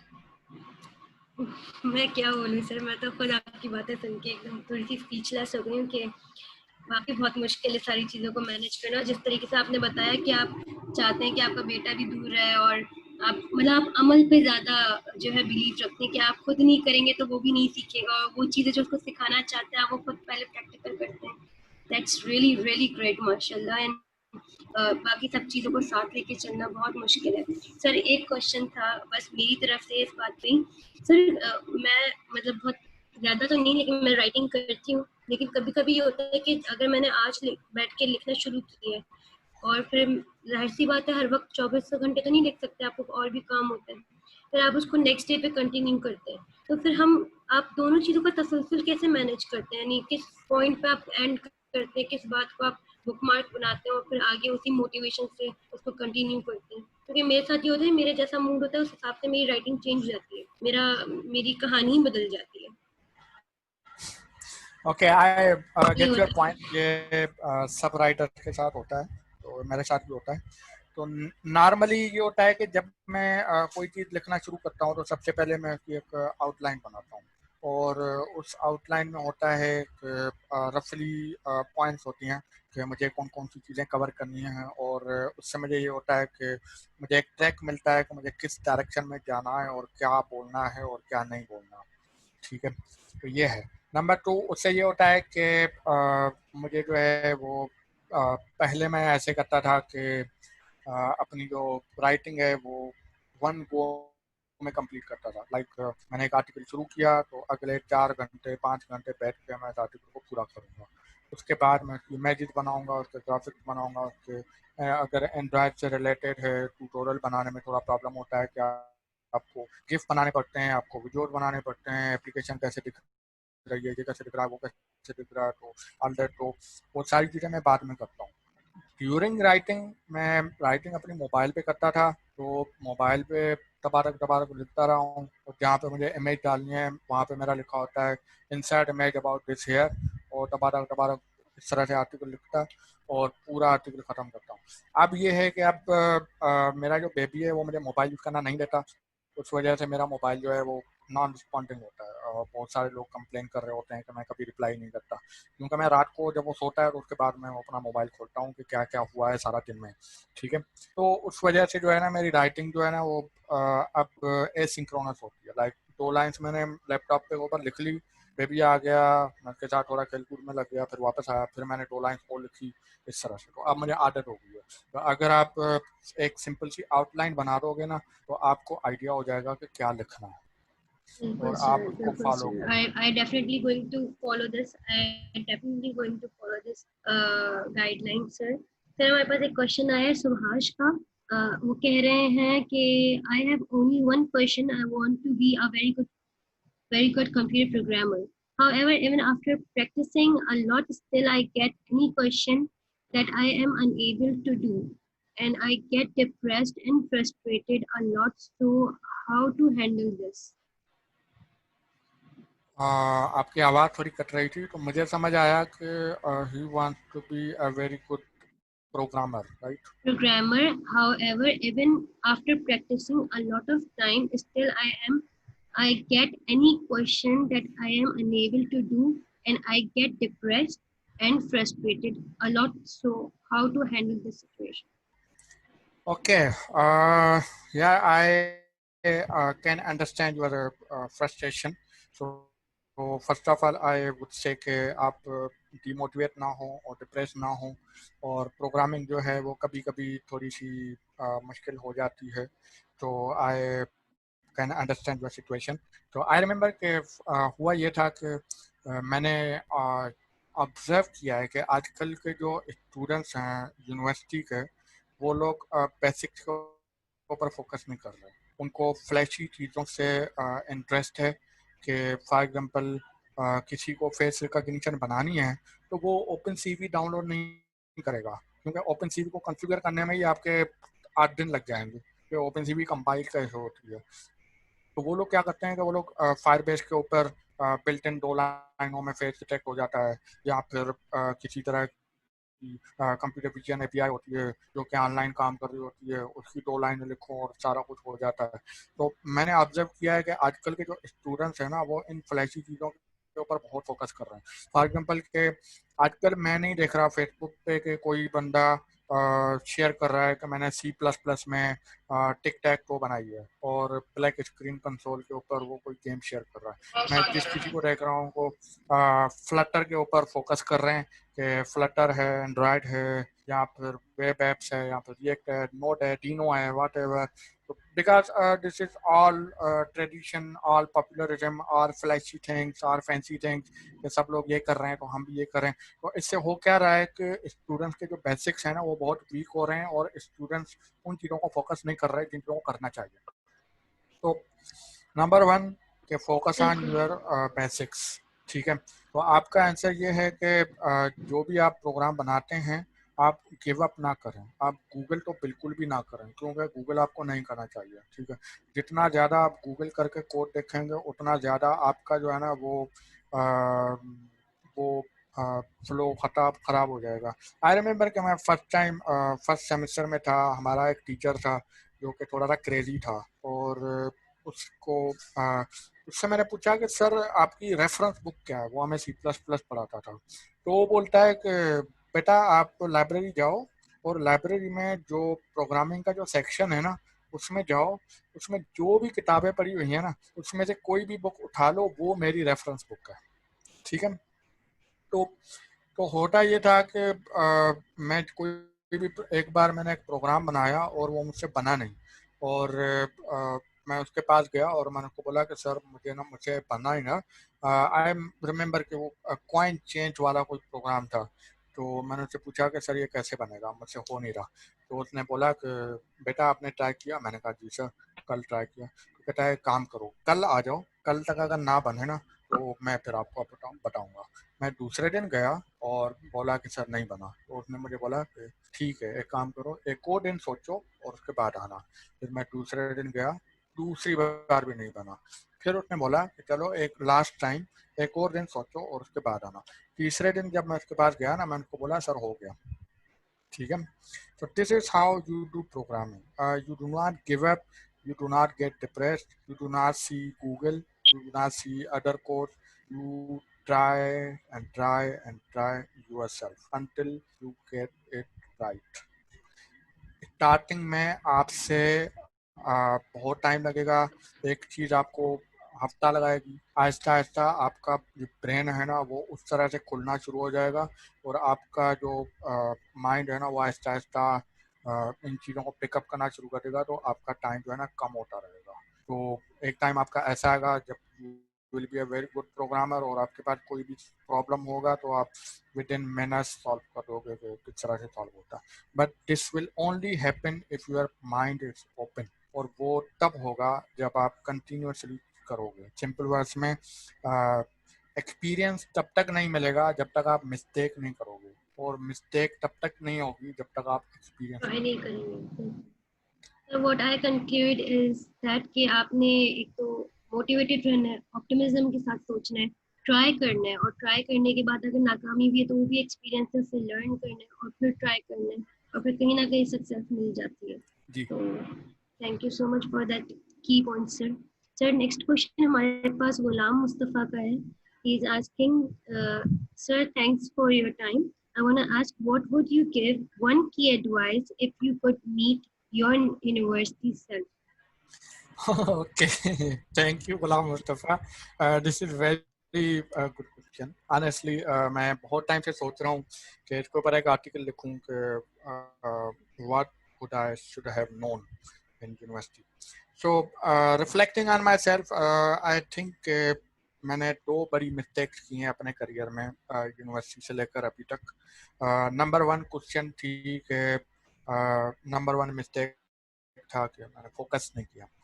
I was very short lip person, like मुझे हर चीज़ शॉर्टकट में चाहिए थी, तो मैं शॉर्टकट ढूंढता था। तो I will say there is no shortcut to success, there is only overnight success, जो कि 15-20 साल के बाद आती है। जो ओवरनाइट सक्सेस नज़र आती है लेकिन उसके पीछे बहुत सारे सालों की मेहनत होती है। सो इट्स नॉट लाइक मैं जीडी एक दिन में बन गया, मुझे जीडी बनने में 3 साल लग गए। ठीक है। तो नंबर वन चीज़ वो है जो कि मैं सोचता हूँ कि मुझे यूनिवर्सिटी में होनी चाहिए थी, वो थी फोकस। मैंने बहुत सारी चीज़ों के ऊपर फोकस किया और हर चीज़ को थोड़ा थोड़ा टाइम किया। लाइक एक चीज़ थोड़ा करके छोटी, थोड़ा करके छोटी, थोड़ा करके छोटी, because I was finding success in shortcut और देयर वॉज नो शॉर्टकट। तो आई वॉज लाइक ओके थोड़ा इसको ट्राई किया, नहीं यार इसमें नहीं आ, चलो ये ट्राई करते हैं, नहीं यार इसमें भी नहीं है, चलो ये ट्राई करते हैं। तो ब्लॉग राइट, वीडियो बनाना, गेम्स बनाना, एप्स बनाना, फ्रीलांसिंग करना, स्टार्टअप्स करना, सब कुछ कर लिया, लेकिन मुझे वो चीज़ नहीं मिली। वो चीज़ मुझे अब मिली जब मैंने फोकस किया एक चीज़ के ऊपर, और वो थी राइटिंग एंड ओपन सोर्स, जिसके ऊपर मैं पिछले 2-3 साल से कर रहा हूँ। और शायद आप लोग मुझे जानते भी इसी के थ्रू हैं, क्योंकि मैंने एक चीज़ के ऊपर फोकस बना के एक अपनी ब्रांड बनाई कि this is who I am, I do writing and I do open source, that's it. So एक चीज़ वो है। और नंबर चीज़ दूसरी चीज़ शेयरिंग। मैं हाला से हूँ और हाला में हमारे पास जेलसी बहुत ज़्यादा होती है क्योंकि हाला में मेहरान की सिर्फ 2 सीटें होती हैं। तो out of 1100 students every year only 2 get to go to university. बाकी जो हैं वो चिंकी चलाते हैं और वो लोग दर्जी का काम करते हैं और वो लोग नाई का काम करते हैं। और this is very unfortunate but this is how it is. तो इस वजह से जो हमारे स्टूडेंट्स हैं, जो बचपन से लेकर हमारा जो माइंडसेट है वो कंपटीशन और जेलसी के ऊपर बना है कि मैं सामने वाले को ये एमसीक्यू नहीं बताऊंगा क्योंकि मेरी सीट चली जाएगी। पॉइंट 25 मार्क्स अगर इतने ज़्यादा ले लिए तो मैं दूसरे हैं और इसके अलावा और कोई नहीं जा सकता। तो इस कंपटीशन ने जो है हमारे माइंडसेट को एक चेंज कर लिया है। आई एम वेरी श्योर कि ये सेम माइंडसेट जो है वो ओवरऑल पाकिस्तान में भी है कि हम लोग शेयरिंग को अवॉइड करते हैं। ठीक है, हम लोग शेयर नहीं करते। So this is what I learn over the years, specially अंग्रेज़ों से और गोरों से, कि हमारे पास गोरों से ज़्यादा टैलेंट है बट हम लोग विजिबल नहीं हैं क्योंकि यहाँ पे डेवलपर्स जो हैं वो शेयर्स नहीं करते, वो लोग शोकेस नहीं करते। लेकिन आप किसी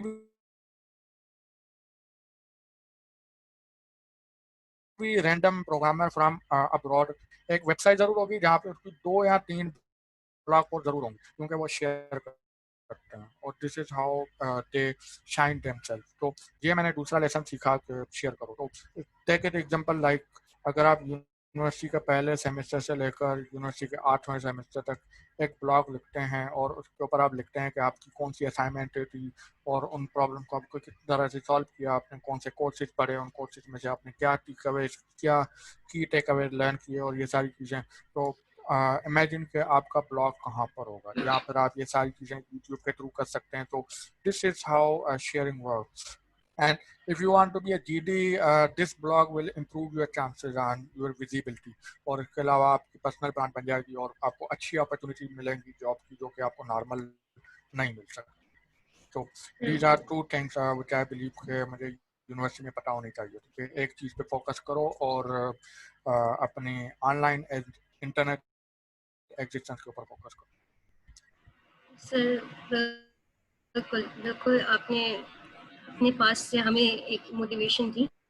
और अभी भी हमारे पास कुछ साल हैं और मुझे तो मेरा साल कुछ ज़्यादा ही लंबा नजर आ रहा है। मेरे पास शायद 1 साल और मजीद बन जाए पेंडेमिक की वजह से। तो फॉर श्योर फाइनल ईयर वाले तो मेहनत करेंगे जैसे सर ने समझाया, और बाकी जो जूनियर्स हैं वो अपने हिसाब से आगे अपने ट्रैक्स को देखते जाएंगे और बनाते जाएंगे। सर हमारे पास नेक्स्ट क्वेश्चन है यूसुफ का।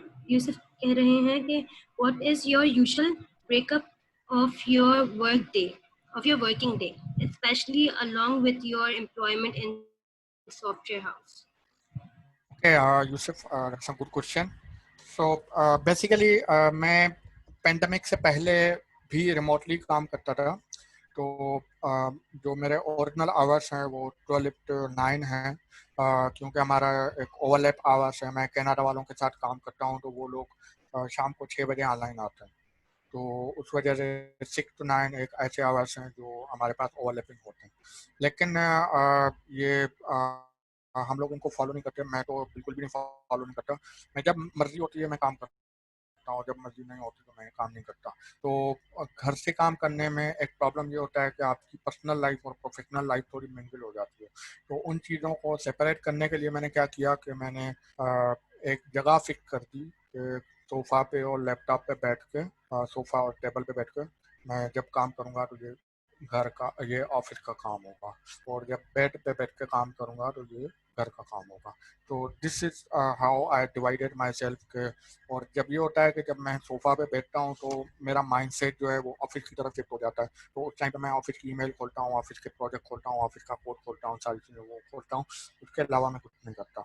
और यूजुअल ब्रेकअप ये होता है कि मैं सुबह को जल्दी उठता हूँ और उस टाइम पे तकरीबन 8 बजे से लेकर 12-1 बजे तक काम करता हूँ।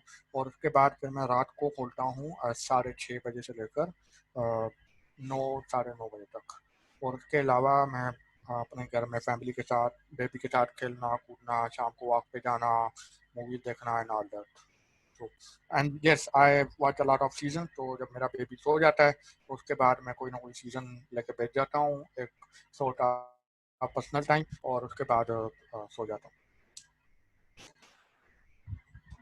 Okay, sir. Sir, next question हमारे पास again मुरसल है. So, sir, according to you, what is the technology we should focus on for the future?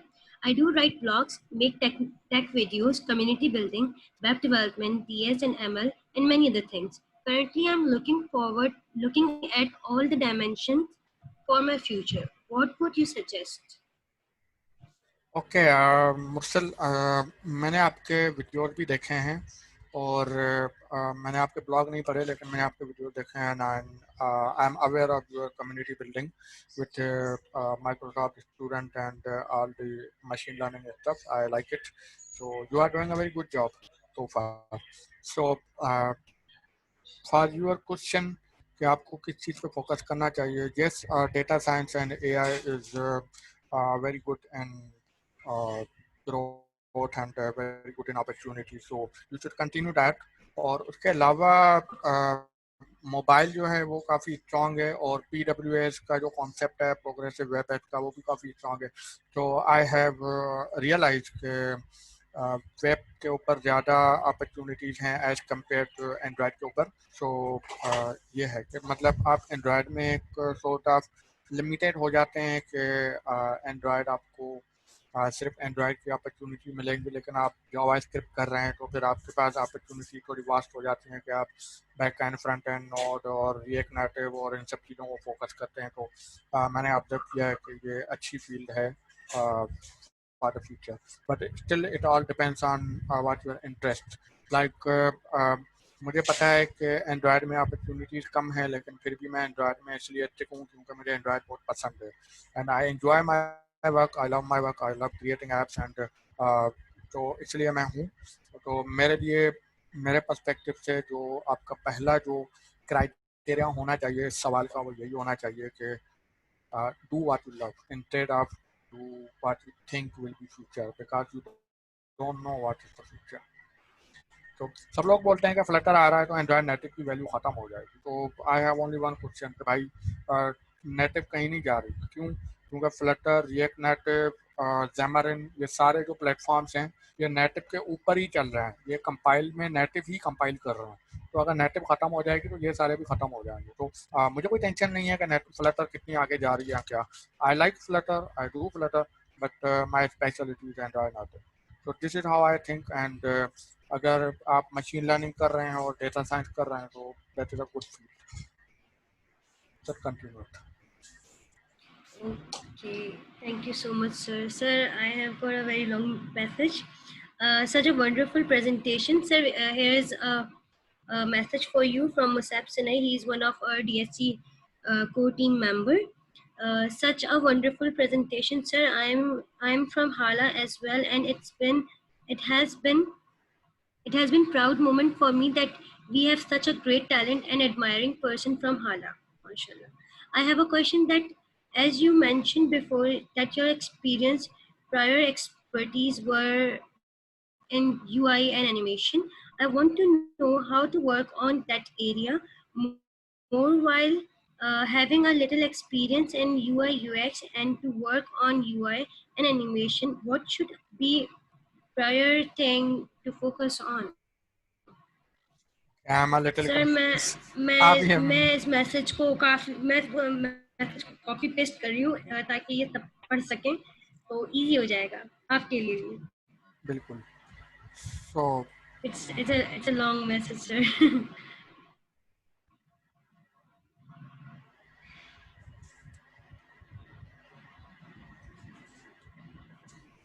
okay, thank you.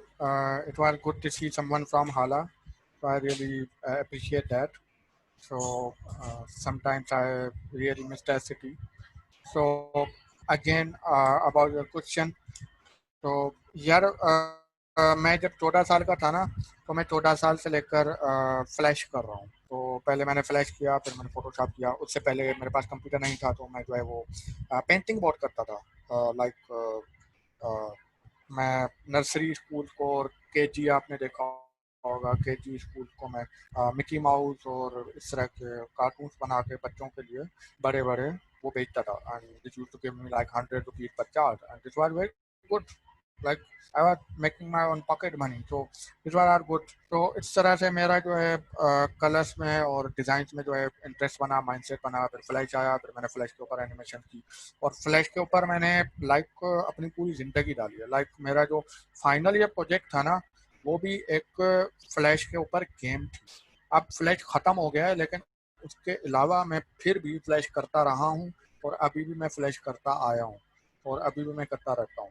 तो फ्लैश की वजह से मेरी एनिमेशन काफ़ी स्ट्रांग हुई और यूआई काफ़ी स्ट्रांग हुई और बाद में मैंने यूनिवर्सिटी में प्रोग्रामिंग सीखी, तो यूआई एनिमेशन और प्रोग्रामिंग को मिक्स करो तो गेम्स बन जाती हैं। तो मैंने बहुत सारा टाइम जो है गेम के ऊपर स्पेंड किया है, मैंने बहुत सारी गेम्स के ऊपर काम किया है। अभी मैं ऐप्स पे इसलिए हूँ क्योंकि पाकिस्तान में जो है गेम्स की अपॉर्चुनिटी बहुत कम है, तो उस वजह से मुझे ऐप्स की तरफ शिफ्ट होना पड़ा।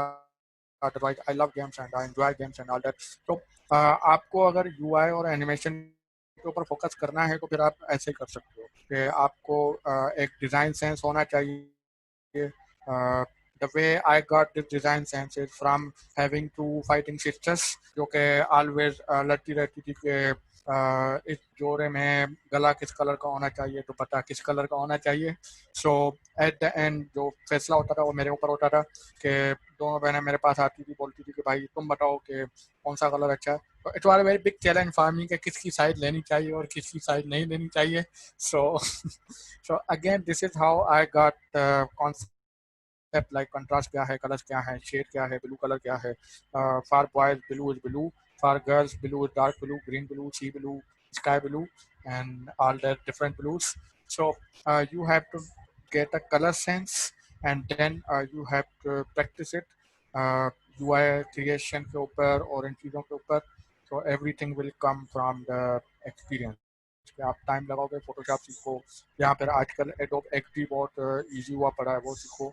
एंड्रॉयड में अभी मोशन लेआउट के नाम से एक चीज़ आई है जिसके ऊपर मैं एक्सप्लोर कर रहा हूँ और मेरे आर्टिकल्स भी आएंगे इस पे फ्यूचर पे कि मोशन लेआउट को किस तरह से एनिमेशंस में यूज़ करते हैं। Otherwise creating animations in Android is horrible experience और बहुत मुश्किल है, लेकिन अब मोशन लेआउट के थ्रू काफ़ी चीज़ें आसान हो रही हैं। तो that's how you can learn about UI and stuff. I hope sir हमारे पास दो और क्वेश्चंस हैं okay. और नूर हुसैन का क्वेश्चन है sir would you suggest us to learn internet of things because I am interested in it and in Pakistan we are not seeing any future of this field but in abroad many universities are providing this course to their students so what is your suggestion about internet of things Noor, I would say only one thing: go for it. okay So IoT is a very strong field और पाकिस्तान में इतनी use नहीं होती क्योंकि पाकिस्तान में लोग रोटी कपड़ा मकान के बाहर ही नहीं निकल पा रहे। For example you can build something like जब वाटर टैंक फिल हो जाए तो नोटिफिकेशन आ जाए या फिर ऑटोमेटिकली आपका जो है वो बंद हो जाए, वॉल बंद हो जाए या फिर होम ऑटोमेशन कंट्रोल करना है। ये सारे सॉल्यूशंस हैं, लेकिन ये सारे सॉल्यूशन बहुत एक्सपेंसिव हैं और पाकिस्तानी लोग बाय नहीं करते। वो इसलिए बाय नहीं करते क्योंकि we have a very good what you say poverty. तो उस वजह से आईओटी ने इतना बड़ा बूम नहीं देखा, लेकिन बाहर बहुत powerful है IoT. You can start from learning Google Assistant and Google Home device and Google Nest integration. That will be very helpful. Still, it's a very top class field and future sort of. So go for it. sir And I'm IoT glad. से जी sir you I'm are glad. again I'm glad that someone is taking IoT seriously. So good one. Sir IoT से related एक question और आया है इन IT field is on high demand JavaScript React Android Net so what we want to focus that can help in my career growth Okay, I will say the same thing. I think this has been asked by Mirza. So yes yes, I will say same thing. Okay, go for the one which you love. Like चारों को try करके देख लो। मैंने web development की थी, मुझे JavaScript पसंद नहीं आई, तो उस वजह से मैंने वेब डेवलपमेंट छोड़। So this is how you can do it. .NET पे मैंने कुछ एप्लीकेशन बनाई थी, लेकिन .NET इज सो टफ कि आपको पूरे का पूरा .NET फ्रेमवर्क इंस्टॉल करना पड़ेगा एंड ऑल दैट ट्रबल. तो एंड्रॉयड मेरे लिए एक फनी एक्सपीरियंस था. मैंने कभी सपने में भी नहीं सोचा था कि मैं एंड्रॉयड में आऊँगा. तो बट मैंने गलती से एक एंड्रॉयड का कंपटीशन जीत लिया था, जिससे मुझे बहुत सारे पैसे मिले थे कंपटीशन गलती से में. सो उसके बाद मैंने एंड्रॉयड फ़ोन ख़रीद के मैंने एंड्रॉयड पे डेवलपमेंट शुरू कर ली थी. उस टाइम पे पाकिस्तान में कोई भी एंड्रॉयड फ़ोन अवेलेबल नहीं था, तो मैंने जर्मनी से मंगाया था एक दोस्त के. So this is how I got an Android. और फिर मैं कंटिन्यूसली एंड्रॉयड के ऊपर शेयर करता रहा और अब एंड्रॉयड मेरी आइडेंटिटी बन गई है. सो स्टिल एंड्रॉयड बहुत रैपिडली ग्रो हुआ है. अभी आप एंड्रॉयड 11 देखने वाले हो, एंड्रॉयड 10 चल रहा है. मैंने एंड्रॉयड 2 पे काम किया. This is how far I have come. Okay sir, हमारे पास अब हारिस का मैसेज है वापस से. Thank you so much sir for your time. I'm not only learned from the session, but also the QA session felt much needed. And I got to learn some serious life lessons from you. I truly thank you for patiently taking our questions and considering them with such great details and clarity. फिर फातिमा ये कहती हैं कि yes sir, wish I knew the Android app dev so I could ask you the whole lot questions. Thank you by the way sir, at least got an insight of what it is going on to be really like an Android application development and the tools. So sir, we are very much thankful for to you कि आपने वक्त निकाला और आप हमारे इतने बचकाना सवालात के इतने अच्छे अच्छे जवाब देते गए प्रोफेशनली और हर लिहाज से एक स्टूडेंट के मयार पे आके एक स्टूडेंट की जो है एक हमारी इतनी सोच नहीं है. आपने ज़माना देखा हुआ है, बट द थिंग इज़ कि हम लोग काफ़ी ज़्यादा डिप्रेस्ड है इस वजह से, क्योंकि हमारे पास आपने जैसे बताया हम बेसिक्स पे काम नहीं करते. मुझे आपकी बात ये बिल्कुल सही लगी कि जो सोशल मीडिया पे एक ग्लैमर चल रहा है ना, हम उस ग्लैमर को कॉम्पीट करते करते अपनी बेसिक्स बहुत दूर छोड़ आए हैं. एंड लिटरली अब हम इस पे इंशाल्लाह फोकस करेंगे. And thank you so much sir, आपने हमें इतनी सारी चीज़ें, इतने की पॉइंट्स, इतनी अच्छी एडवाइसेस दी जो हम एटलीस्ट मैं तो अब ट्राई करने वाली हूँ कुछ चीज़ों पे जो मैंने पर्सनली आपसे बाकायदा पूछी भी कि राइटिंग पे कैसे करना है या बेसिक्स पे कैसे काम करना है. Sir any feedback from you कि आपको कैसा लगा हमारा वेबिनार और किस तरीके से आपको सारी चीज़ें कोई लास्ट नोट देना चाहें, कोई एडवाइस देना चाहें आप, क्योंकि अब क्वेश्चंस मेरे पास आ नहीं रहे हैं. तो let's end this session and with a nice keynote from you. Okay, सबसे पहले तो I would like to thank you all कि आप लोगों ने मुझे ज्वाइन किया और मेरा सेशन सुना और इतने सारे क्वेश्चंस आए. तो I really love the feedback and response about all this. Like मैं बोल बोल के थक गया हूँ. सो मेरा पानी का गिलास भी खत्म हो गया है, बड़ी बात. So again, so I didn't expect this kind of feedback honestly. और दूसरा ये कि मतलब जब से लेकर पेंडेमिक आया है, लास्ट टाइम मैंने एमवीपीएम वाला सेशन किया था, तो उस टाइम पे आई रियलाइज कि ऑनलाइन सेमिनार्स कराना या फिर ऑनलाइन सेशंस कराना, आई रियलाइज कि this is not my wife. और मुझे मज़ा नहीं आता इसमें, क्योंकि मैं एक स्क्रीन देख रहा हूँ, but I am habitual on seeing like 30-40 people are the real audience with real faces and real face expressions and all that. So जब ये हुआ तो I would like to raise a toast here for you, Hira, as a farewell कि आपका DSC ख़त्म हो रहा है और I wish you very good luck. और unfortunately हम लोग real session arrange नहीं कर पाए. It was very good catching up you on Zabit and at Islamabad as well. It was very good experience with you. And another thing, I wish you very good luck for your future. Plus, अपनी writing मुझसे ज़रूर share करना, मैं ज़रूर पढ़ना चाहूँगा उसके बारे में. और इस सेशन में मुझे रियलाइज़ हुआ कि मेरी सोच गलत थी. और भले ऑनलाइन ही सही हो, लेकिन कभी कभी कुछ सेशंस इतने एंगेजिंग होते हैं जिनमें आपको फील ही नहीं होता कि आप पब्लिक स्पीकिंग के बजाय वर्चुअली पब्लिक स्पीकिंग कर रहा हूँ। तो मुझे आज फील नहीं हो रहा कि मैं आज वर्चुअली पब्लिक स्पीकिंग कर रहा हूँ। मुझे ऐसे फील हो रहा है कि मैं रियल में टॉक दे रहा हूँ और रियल में मुझसे सवाल पूछे जा रहे हैं। तो I really loving the experience and I am enjoying it.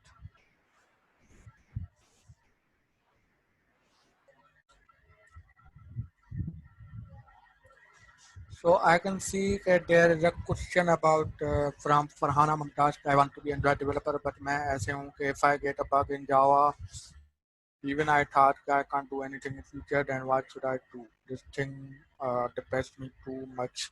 Hirabaji, please ask this.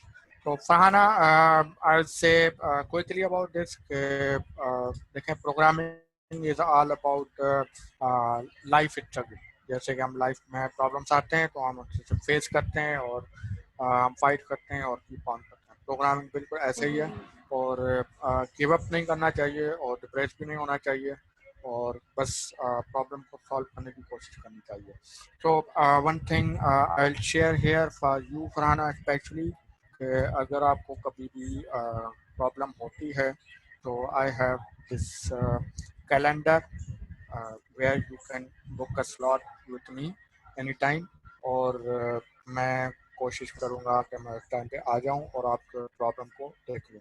और ये दूसरों के लिए भी है और ये पहले फेसबुक पे भी काफ़ी बार शेयर हो चुका है कि अगर किसी को किसी भी तरह के प्रॉब्लम में या कंसल्टेंसी में या करियर एडवाइस में या किसी भी चीज़ में इंटरेस्ट है तो आप इस लिंक पे आके एक टाइम बुक कर सकते हैं और मैं टाइम पे अवेलेबल हो जाता हूँ और रिमाइंडर भेजने की भी ज़रूरत नहीं है, मेरे पास नोटिफिकेशन वगैरह सब आ जाती हैं।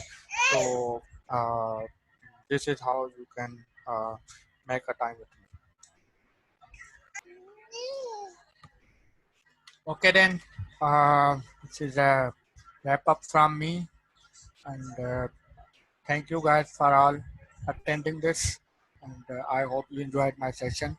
Thank you Hira for arranging this. Thank you Mute and thank you. Bye bye. Allah Hafiz.